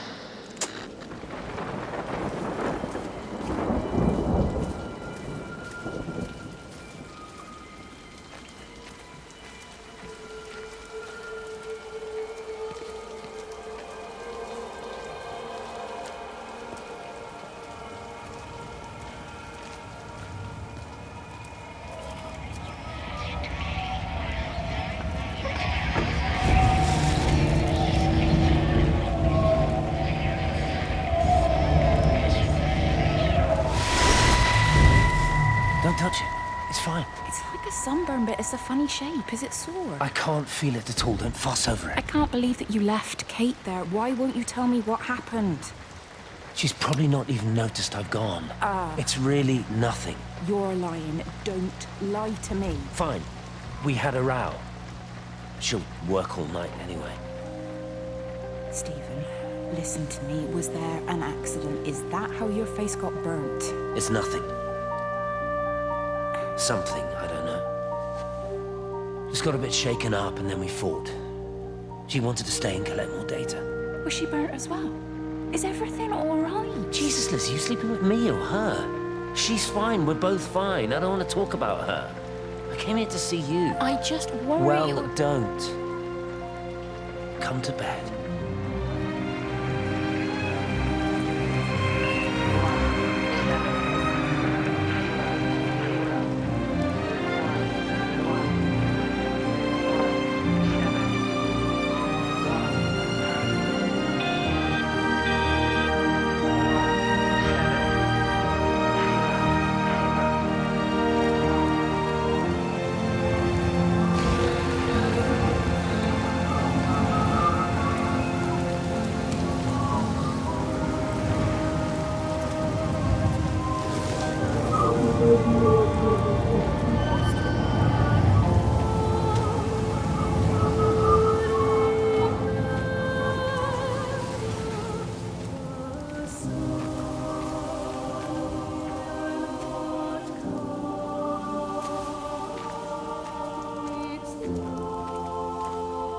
Shipley, I want to work with you. What?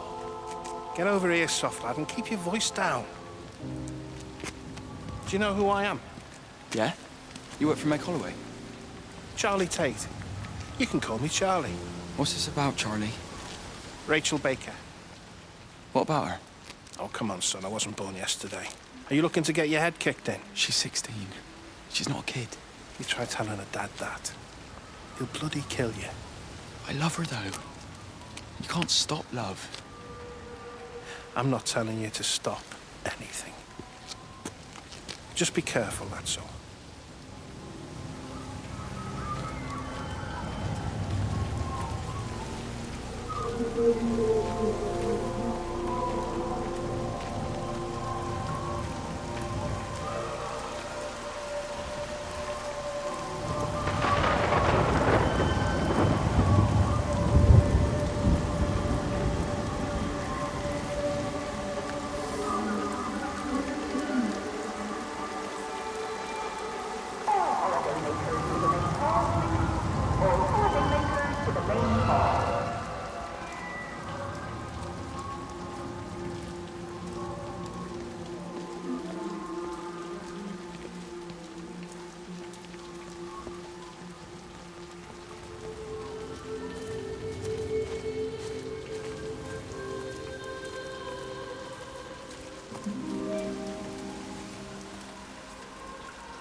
There's data coming through faster than I can encode it. I've already lost 2 processors. They keep burning out. Please, I love you. You need to get out of there. It's not safe. I need you, Stephen. I need you here. I can open the gate manually. I can let you in. It's too dangerous. You don't understand what's happening. No, you don't understand. We can solve this. We can find a way. I just need more power. I need to amplify the signal, and I can't do it on my own. You saw the opportunity. You ran the numbers, remember? We're responsible for all this. You and me. It's not just you and me anymore, though, is it? Jesus, Kate, you're trying to talk to it, aren't you? Kate, you can't. Stephen, I have to.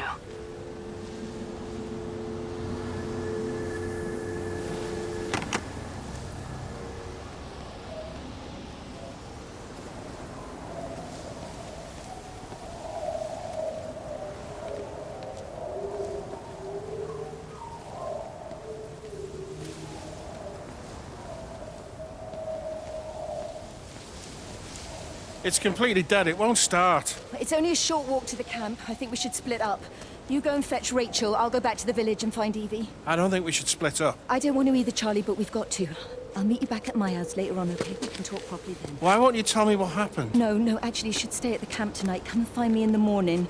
Bring Rachel back. She's going to need her mother. Meg. Just take care of her. Meg! What is it, Charlie? Nothing. Just be careful, that's all. I will, I promise. You as well. I'll see you later on.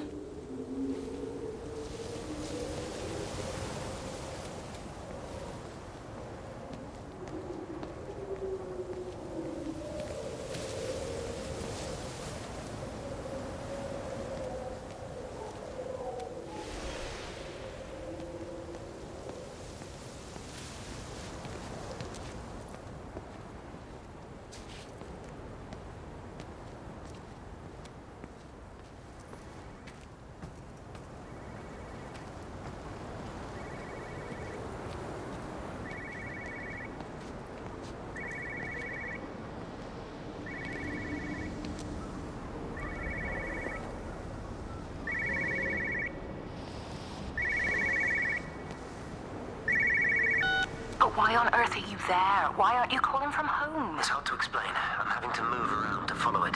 When it finds a suitable host, it begins to amplify. Sorry, I'm not making much sense. They're talking about flu and a quarantine on the radio, but this... I know you're not that kind of doctor, but it all just sounds really weird. We don't know exactly what it is yet, but it's got something to do with the other night. Stephen, your face, the mark, do you think you're infected? It's not a disease, Lizzie. It's something else. There's something Kate said about patterns. I can't grasp it clearly yet. Okay, come over. Have some lunch. We can talk properly. Have you spoken with Kate? She's locked herself in the observatory. She's buried in the data. But it's already out here in the world. I need to see how it adapts. How what adapts? Stephen, try to explain. Time's up. Lizzie, listen. Be ready. I need to go. It's moving again. I'll call you later.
Do you think she'll like it?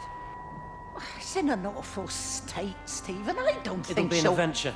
It'll mean putting down roots here, maybe a family. Are you sure she wants children? What, to stay here? It's not her place, you know. Don't start that again, please. I mean, she's ambitious, love, and she's, well, older. She's not going to want to stay cooped up at home looking after the kids. Is that how you felt about me? Oh, stop it, Stephen. That's not what I meant, and you know it. I'm just saying you should make a choice. If it's a family you want, well, you know how much Lizzie wants a family. Jesus, Mum, I didn't come here for marriage guidance. I just asked what you thought about a fucking house. Stephen Appleton language! Sorry, it's just that you have to understand. Kate is the most brilliant, extraordinary, wonderful person I've ever known. She's like no one else. The way she looks at things. It's like she has whole worlds inside her head. I don't think you or anyone really understands that.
Physical changes are evident.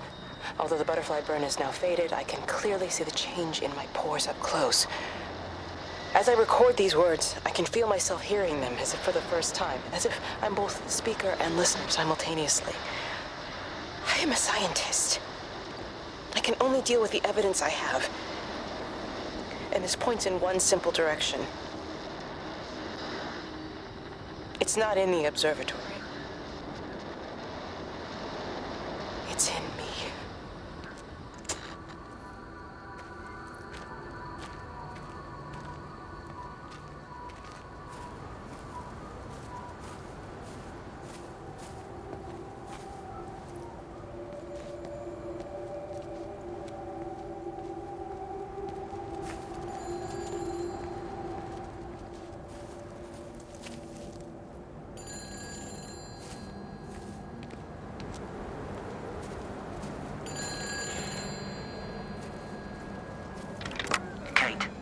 Kate, can you hear me?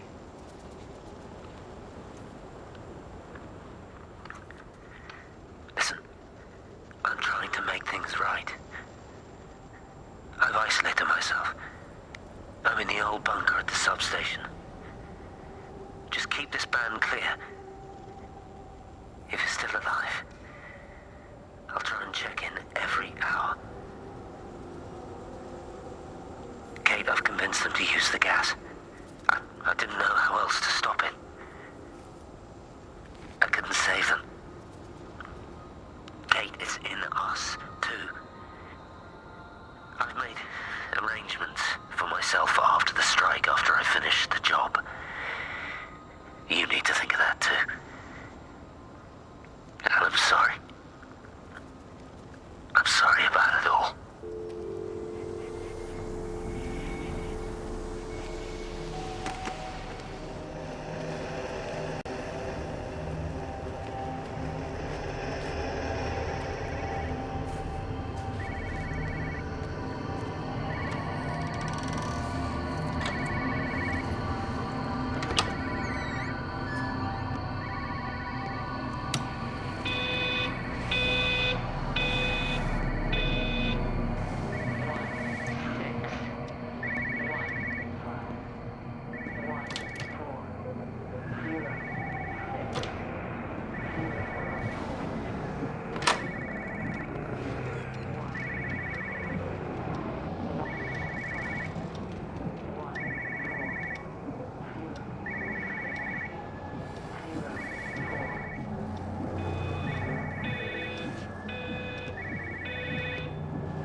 You know the protocol. That doesn't matter now. It's figured out how to circumvent the telecommunications blackout. What? I didn't think it could. Kate understood. She saw how adaptable it was. How smart. Jesus Christ, you're talking about it like it's alive. You have to assume that everyone here is infected. We can't know We're infected. It's killed all the birds, and now it's in us. It's trying to leave the valley any way it can. The quarantine is not enough. You've got to remove the carriers. You've got to cut off its energy source, its food. I've already told you, Stephen, I'm not going to water an airstrike. You have to.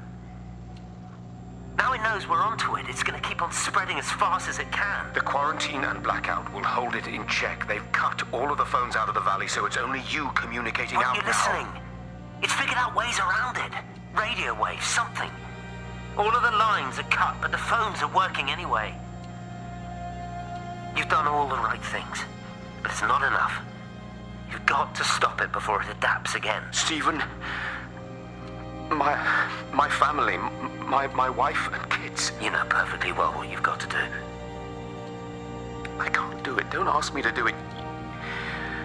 You're asking me to sign their death warrant, my own family. Damn it, don't you think I'm aware of that? I'll still be here when you drop the fucking stuff. Don't you lecture me about sacrifice, you spineless little shit. If you're so full of ideas, you come here and try dealing with it. Tell them the time when we had a choice is over. Tell them to do it. You've got to do it now.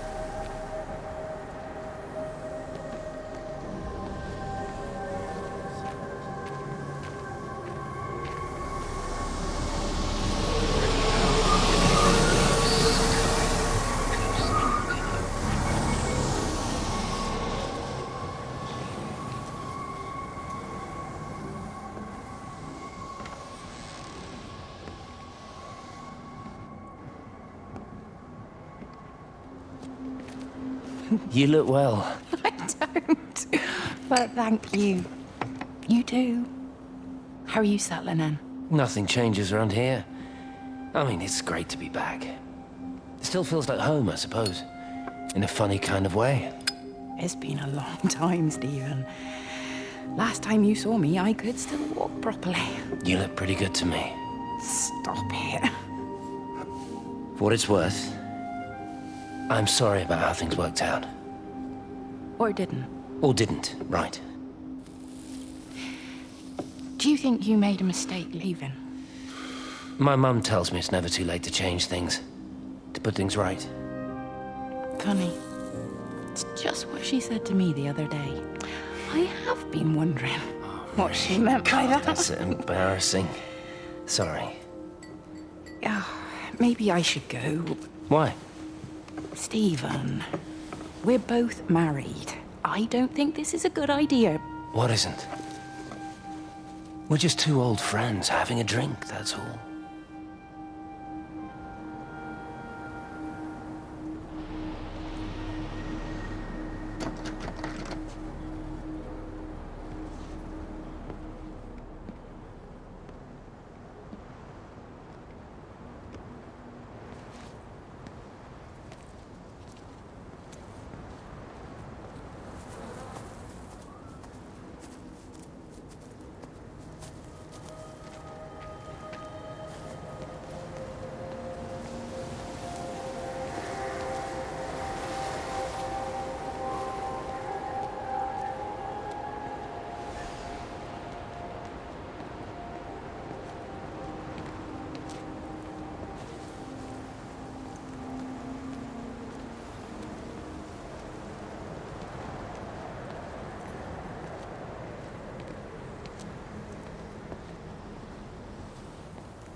I've never seen it. They do, though. You're overreacting. Stephen, they stare at me. Yesterday I went into the village and this old woman just stopped in the middle of the street and stared at me like I had two heads. Oh, don't be so melodramatic. I'm like a walking freak show. Oh, this place, it's so insular. I just don't understand how you grew up here. Well, I was very different then. And they're not so bad, really. That's easy for you to say. Just give it a bloody chance, Kate. This was the deal. A year here, and we could be in with a real shot at Lucia. Stephen! Oh, Christ, it's Lantham. Stephen Appleton, I thought it was you. What's all this about a young wife? Oh. Hello. Two heads, Stephen. Hi, I'm Kate.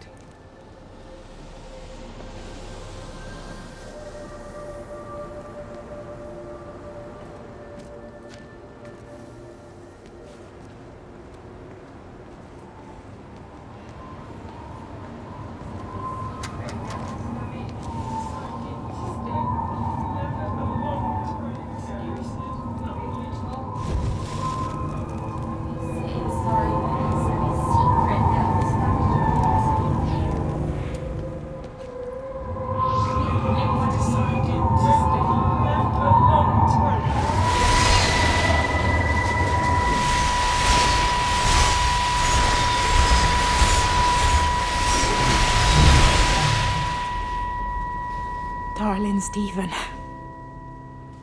I don't know if you'll ever listen to this. Maybe you've decided to stay with Cade, and I can't blame you for that. But I can't wait for you either. I've got to think about the baby. And, well, I should have left a long time ago.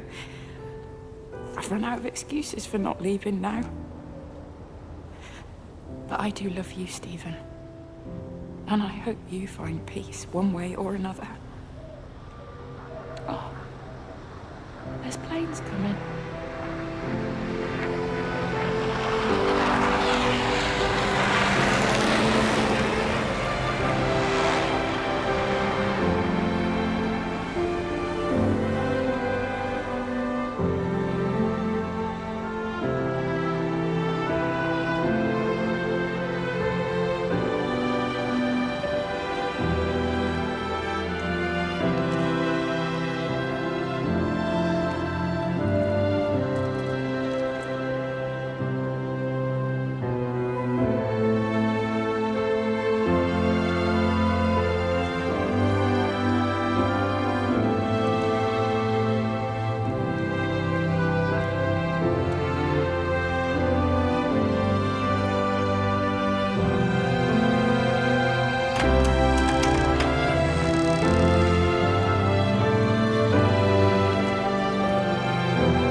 Repeating over and over to myself in the dark, eating cold food from a can with my fingers.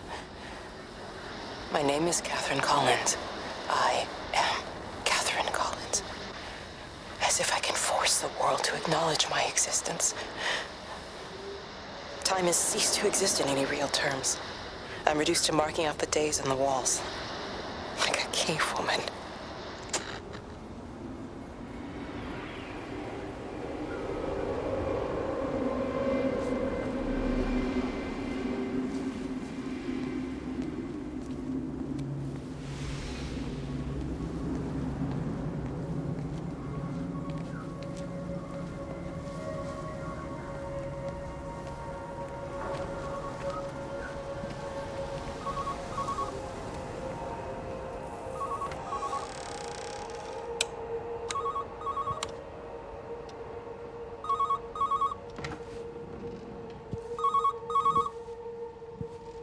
Station Master's house, Howard Lantham speaking. Howard, it's Clive. Clive Smith. I need you to listen to me and not ask questions or interrupt. Can you do that?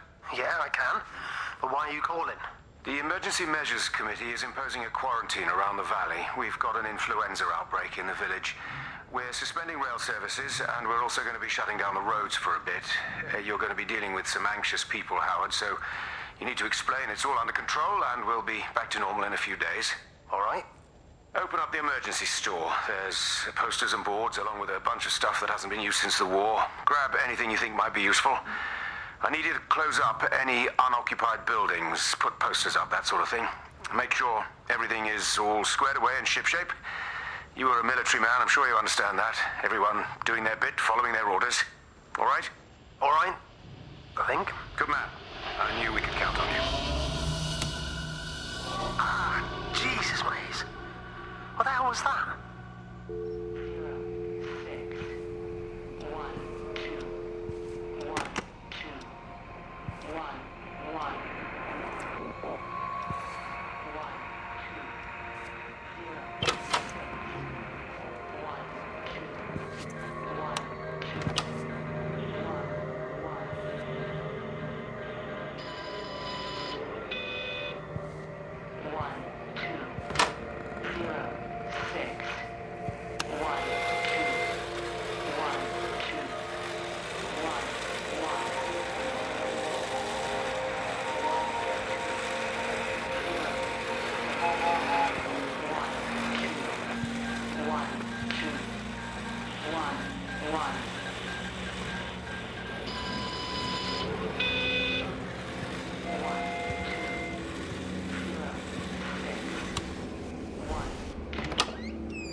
You're a daft old bird walking all the way out here for it. You know Charlie would have dropped it off. What, and have that stinking great lorry of his poisoning my birds?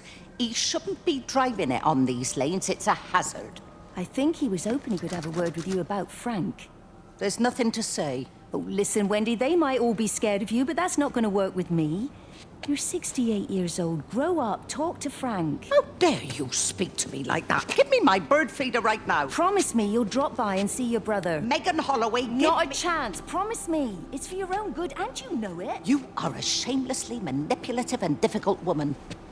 It's no wonder Charlie adores you so much. No wonder I do what? No wonder you never finish what you start. I thought I told you to check the incoming stock orders. Wendy, one bird feeder for you. I'll tell Frank you'll stop by. Oh! Charlie, stop mooning around and stick the kettle on. Make yourself useful.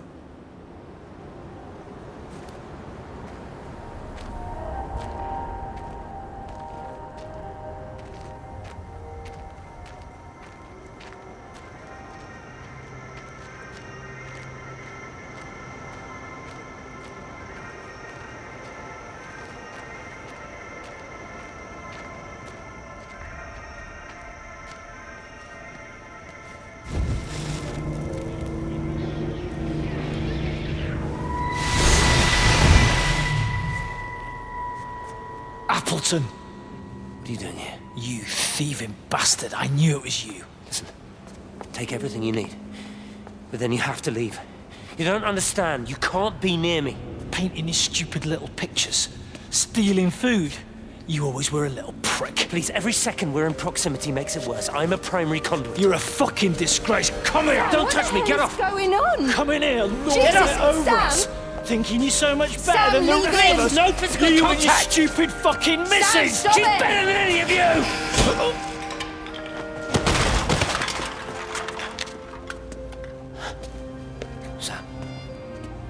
Sam? Meg, please. Don't come near me. Meg! Charlie! Meg, wait! Don't touch me! Please, you have to understand, it was an accident! Get off her! Let go, let's just go. Charlie, you have to understand, it was an accident. Just leave him. Leave him. What have you done, Appleton, you bastard? Come on, Charlie, let's just Meg, get out Charlie, of here. please!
there anyone there? Can anyone hear me?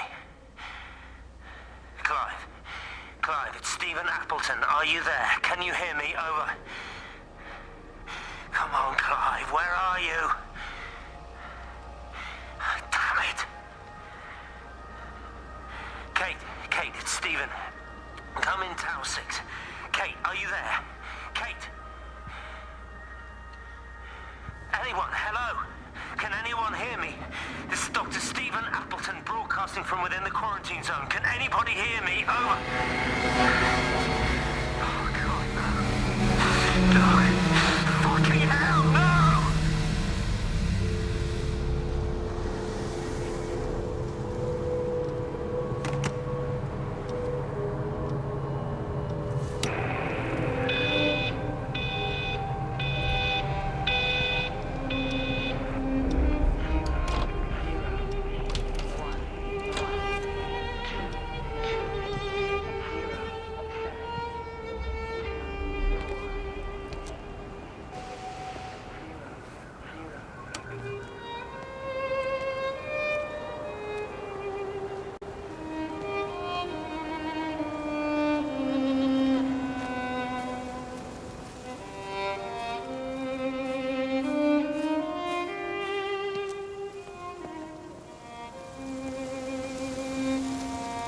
Man, what have you done to your face? It's nothing.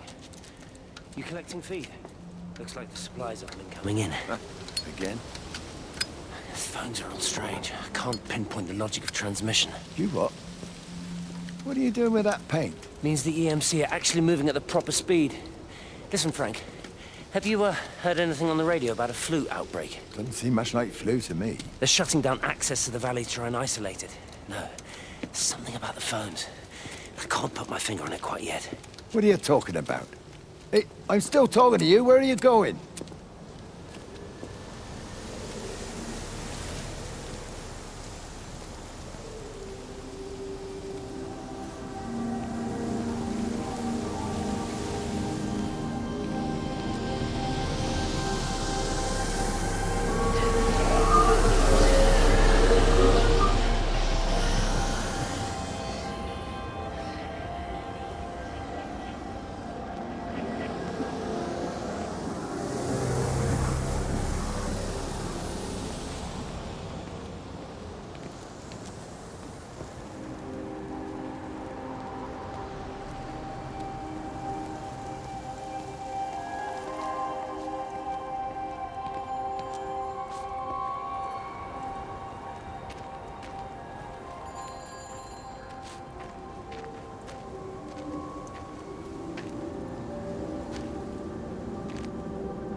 It's all over the valley.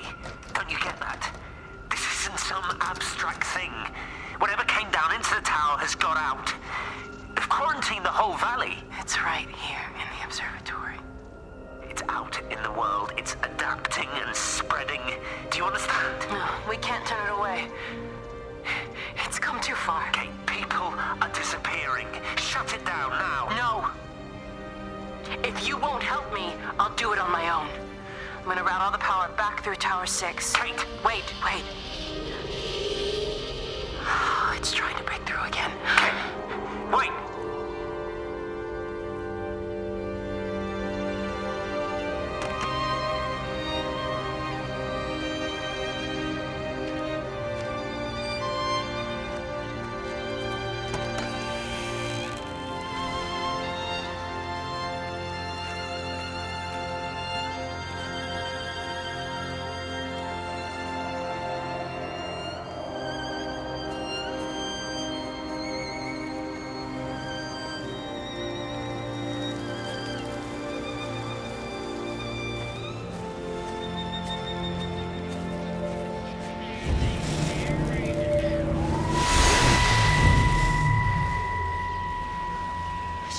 Here, this was a mistake. What do you want me to say? You knew what you were getting into. Really? Well, I'm sorry we don't measure up to your exacting standards, Dr. Collins. Maybe you just need to give us ordinary humans a break. What? Ordinary humans like Lizzie Graves? Did you really think that I wouldn't find out? Frank told me, or did you forget there's one person in this shithole who actually talks to me? Kate, it was just a drink. Don't bother, Stephen! Kate, slow down. You were engaged to her, Stephen. You nearly married her. Oh, come on, it was just a drink. Then why the hell did you lie to me about it? Because I knew you'd be mad and then it would end up in a row. You wanted to focus on the event tonight. Oh, so you were actually doing me a favor. Wow, I guess I just forgot to say thank you. Do not treat me like I'm an idiot. You're overreacting. I know you're stressed. Just don't.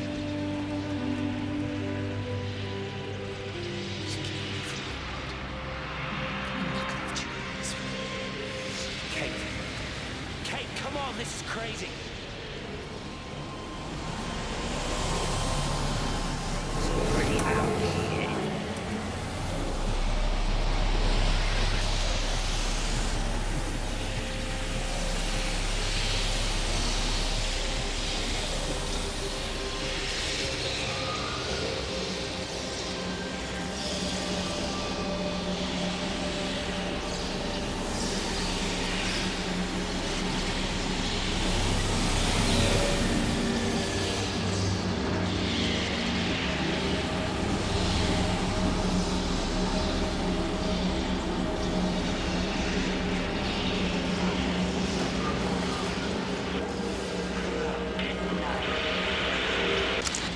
Pressure in my eyes again.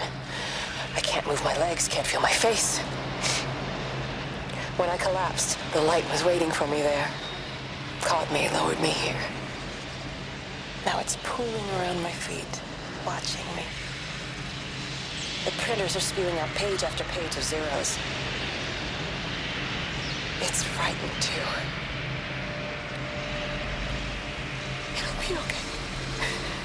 It'll be fine. I'll look after you. It's alone. It's scared. Oh, it's traveled so far. It's okay. I can help you. We can be together now.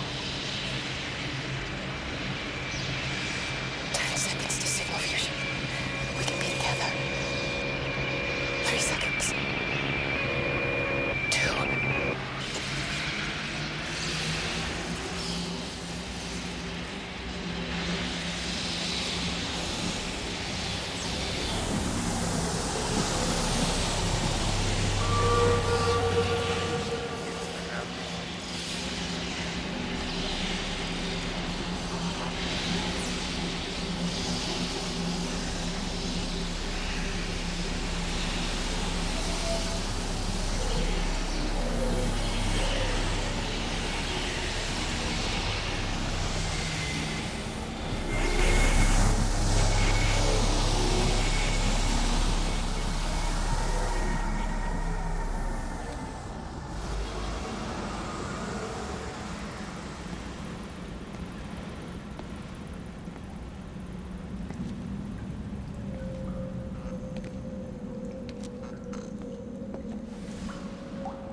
When I was a kid, my dad found a fox. It had been hit by a car and couldn't walk anymore. My mum went spare, of course, made him keep it in the shed. He was already slipping away from us then. He spent hours with that fox, telling it all about Italy and the villages they bombed there. I was jealous, I think. That the fox got more of my dad than I did. But it was dying, that was clear. So one day, I snuck out, took it a sandwich for food. I was only 8. When it bit me, I remember the anger, the shock, the hurt. Running in, screaming from the garden, my mum panicking about rabies. My dad beat it to death with a spade. Later I found him crying.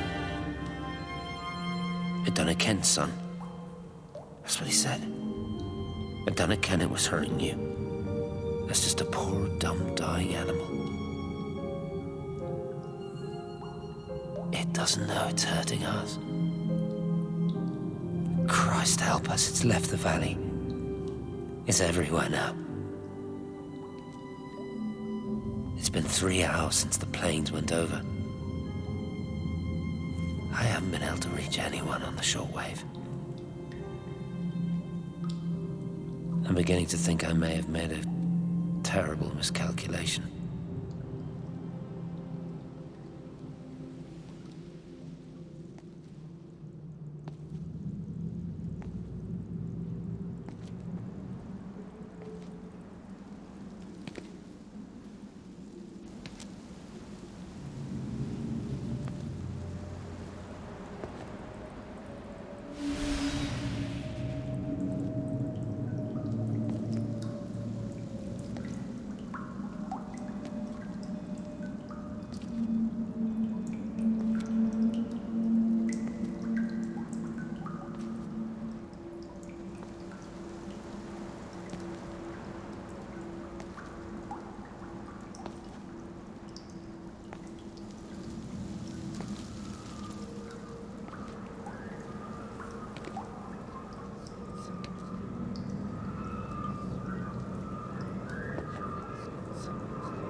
You understand me, don't you?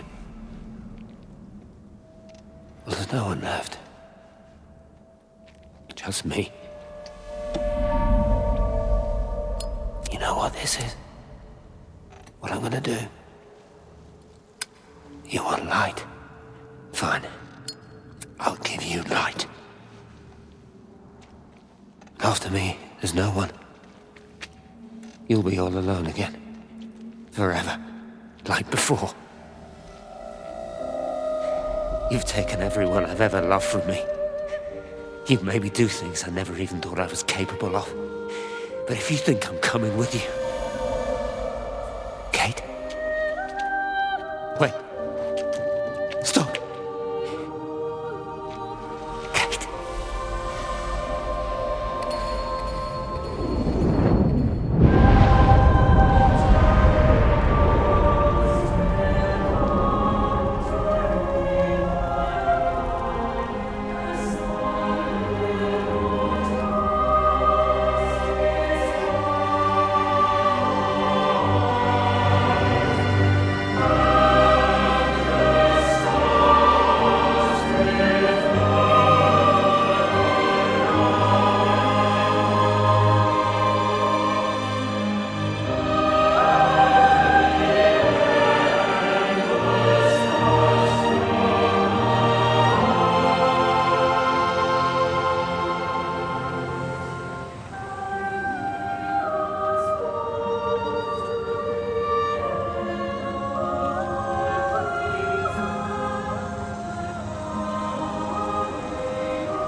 This is Catherine Collins.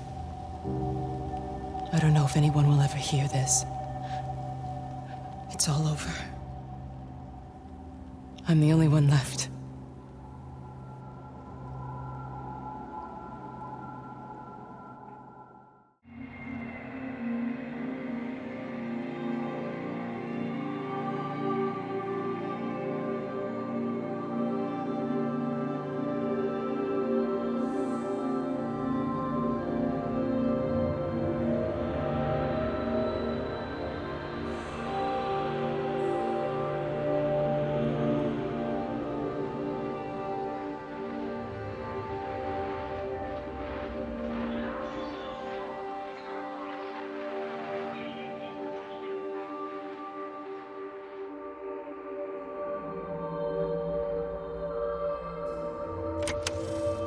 the plane, Stephen leaned across me and pointed out of the window. Down there, he said. That's home. But all I saw were patches of color. I don't think until this moment that I understood that one could contain the other so completely.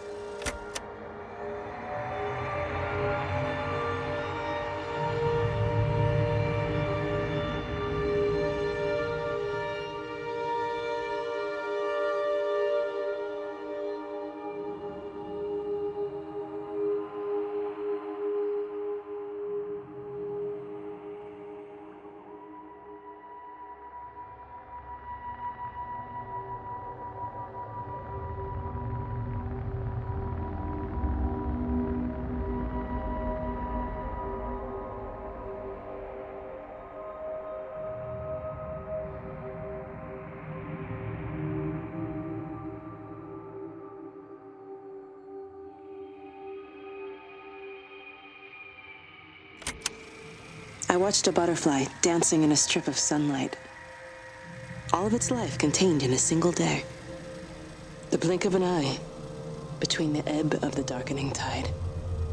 Lying there with the pattern curled around me, I saw the inevitability, the necessity of presence born from absence, the constant unfolding.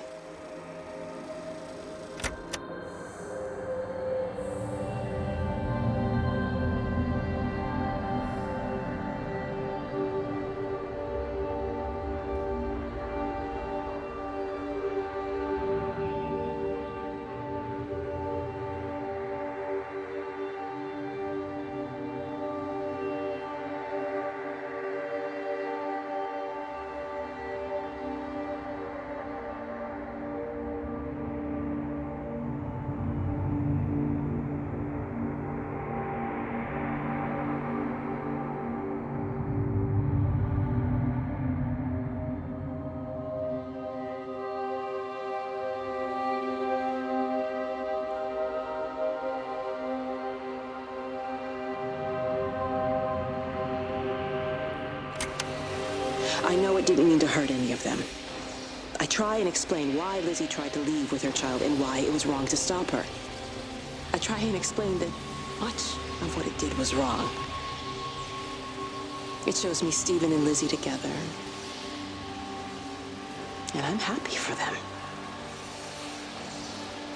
Frank walks his fields with Mary. Wendy and Edward nest together in the orchards of their love. Jeremy lies at peace with his God at last. All of them are happy because they are together. I understand it better now. It is a collector of time. No butterflies.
I watched the pattern lean in and time slow to almost nothing. I saw the flame leap from Stephen's hand and the moment hang in the air forever. I watched his face, and in the last second, I almost believe he saw me. He wasn't frightened or angry.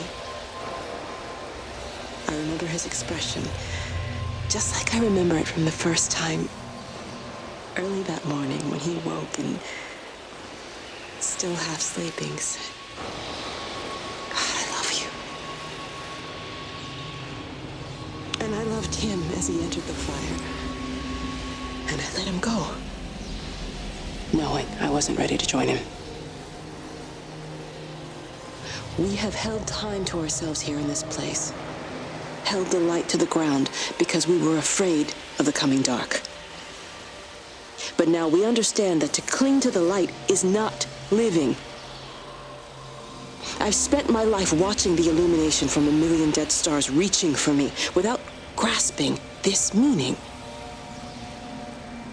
The light we cast transcends our death. The pattern made by our living creates a bridge across the dark.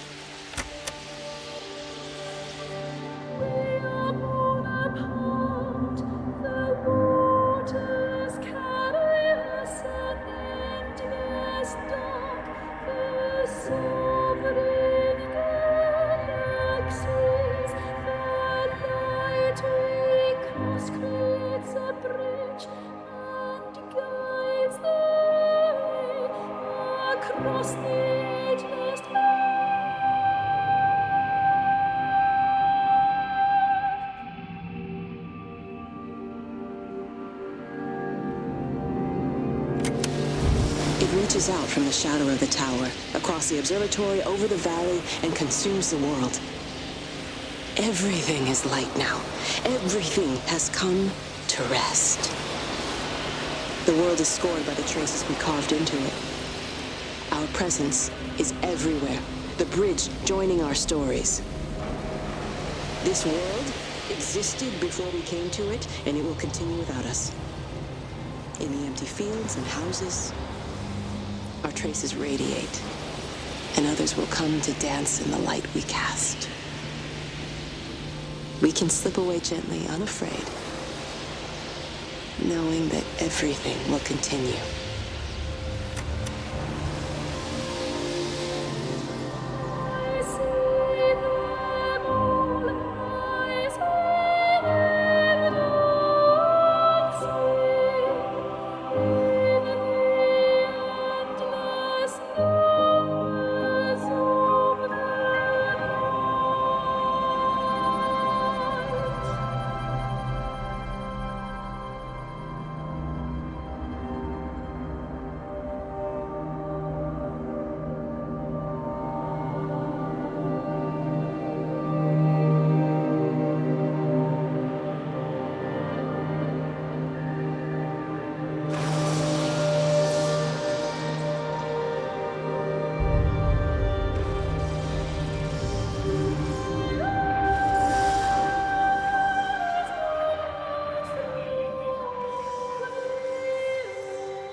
The end is coming now.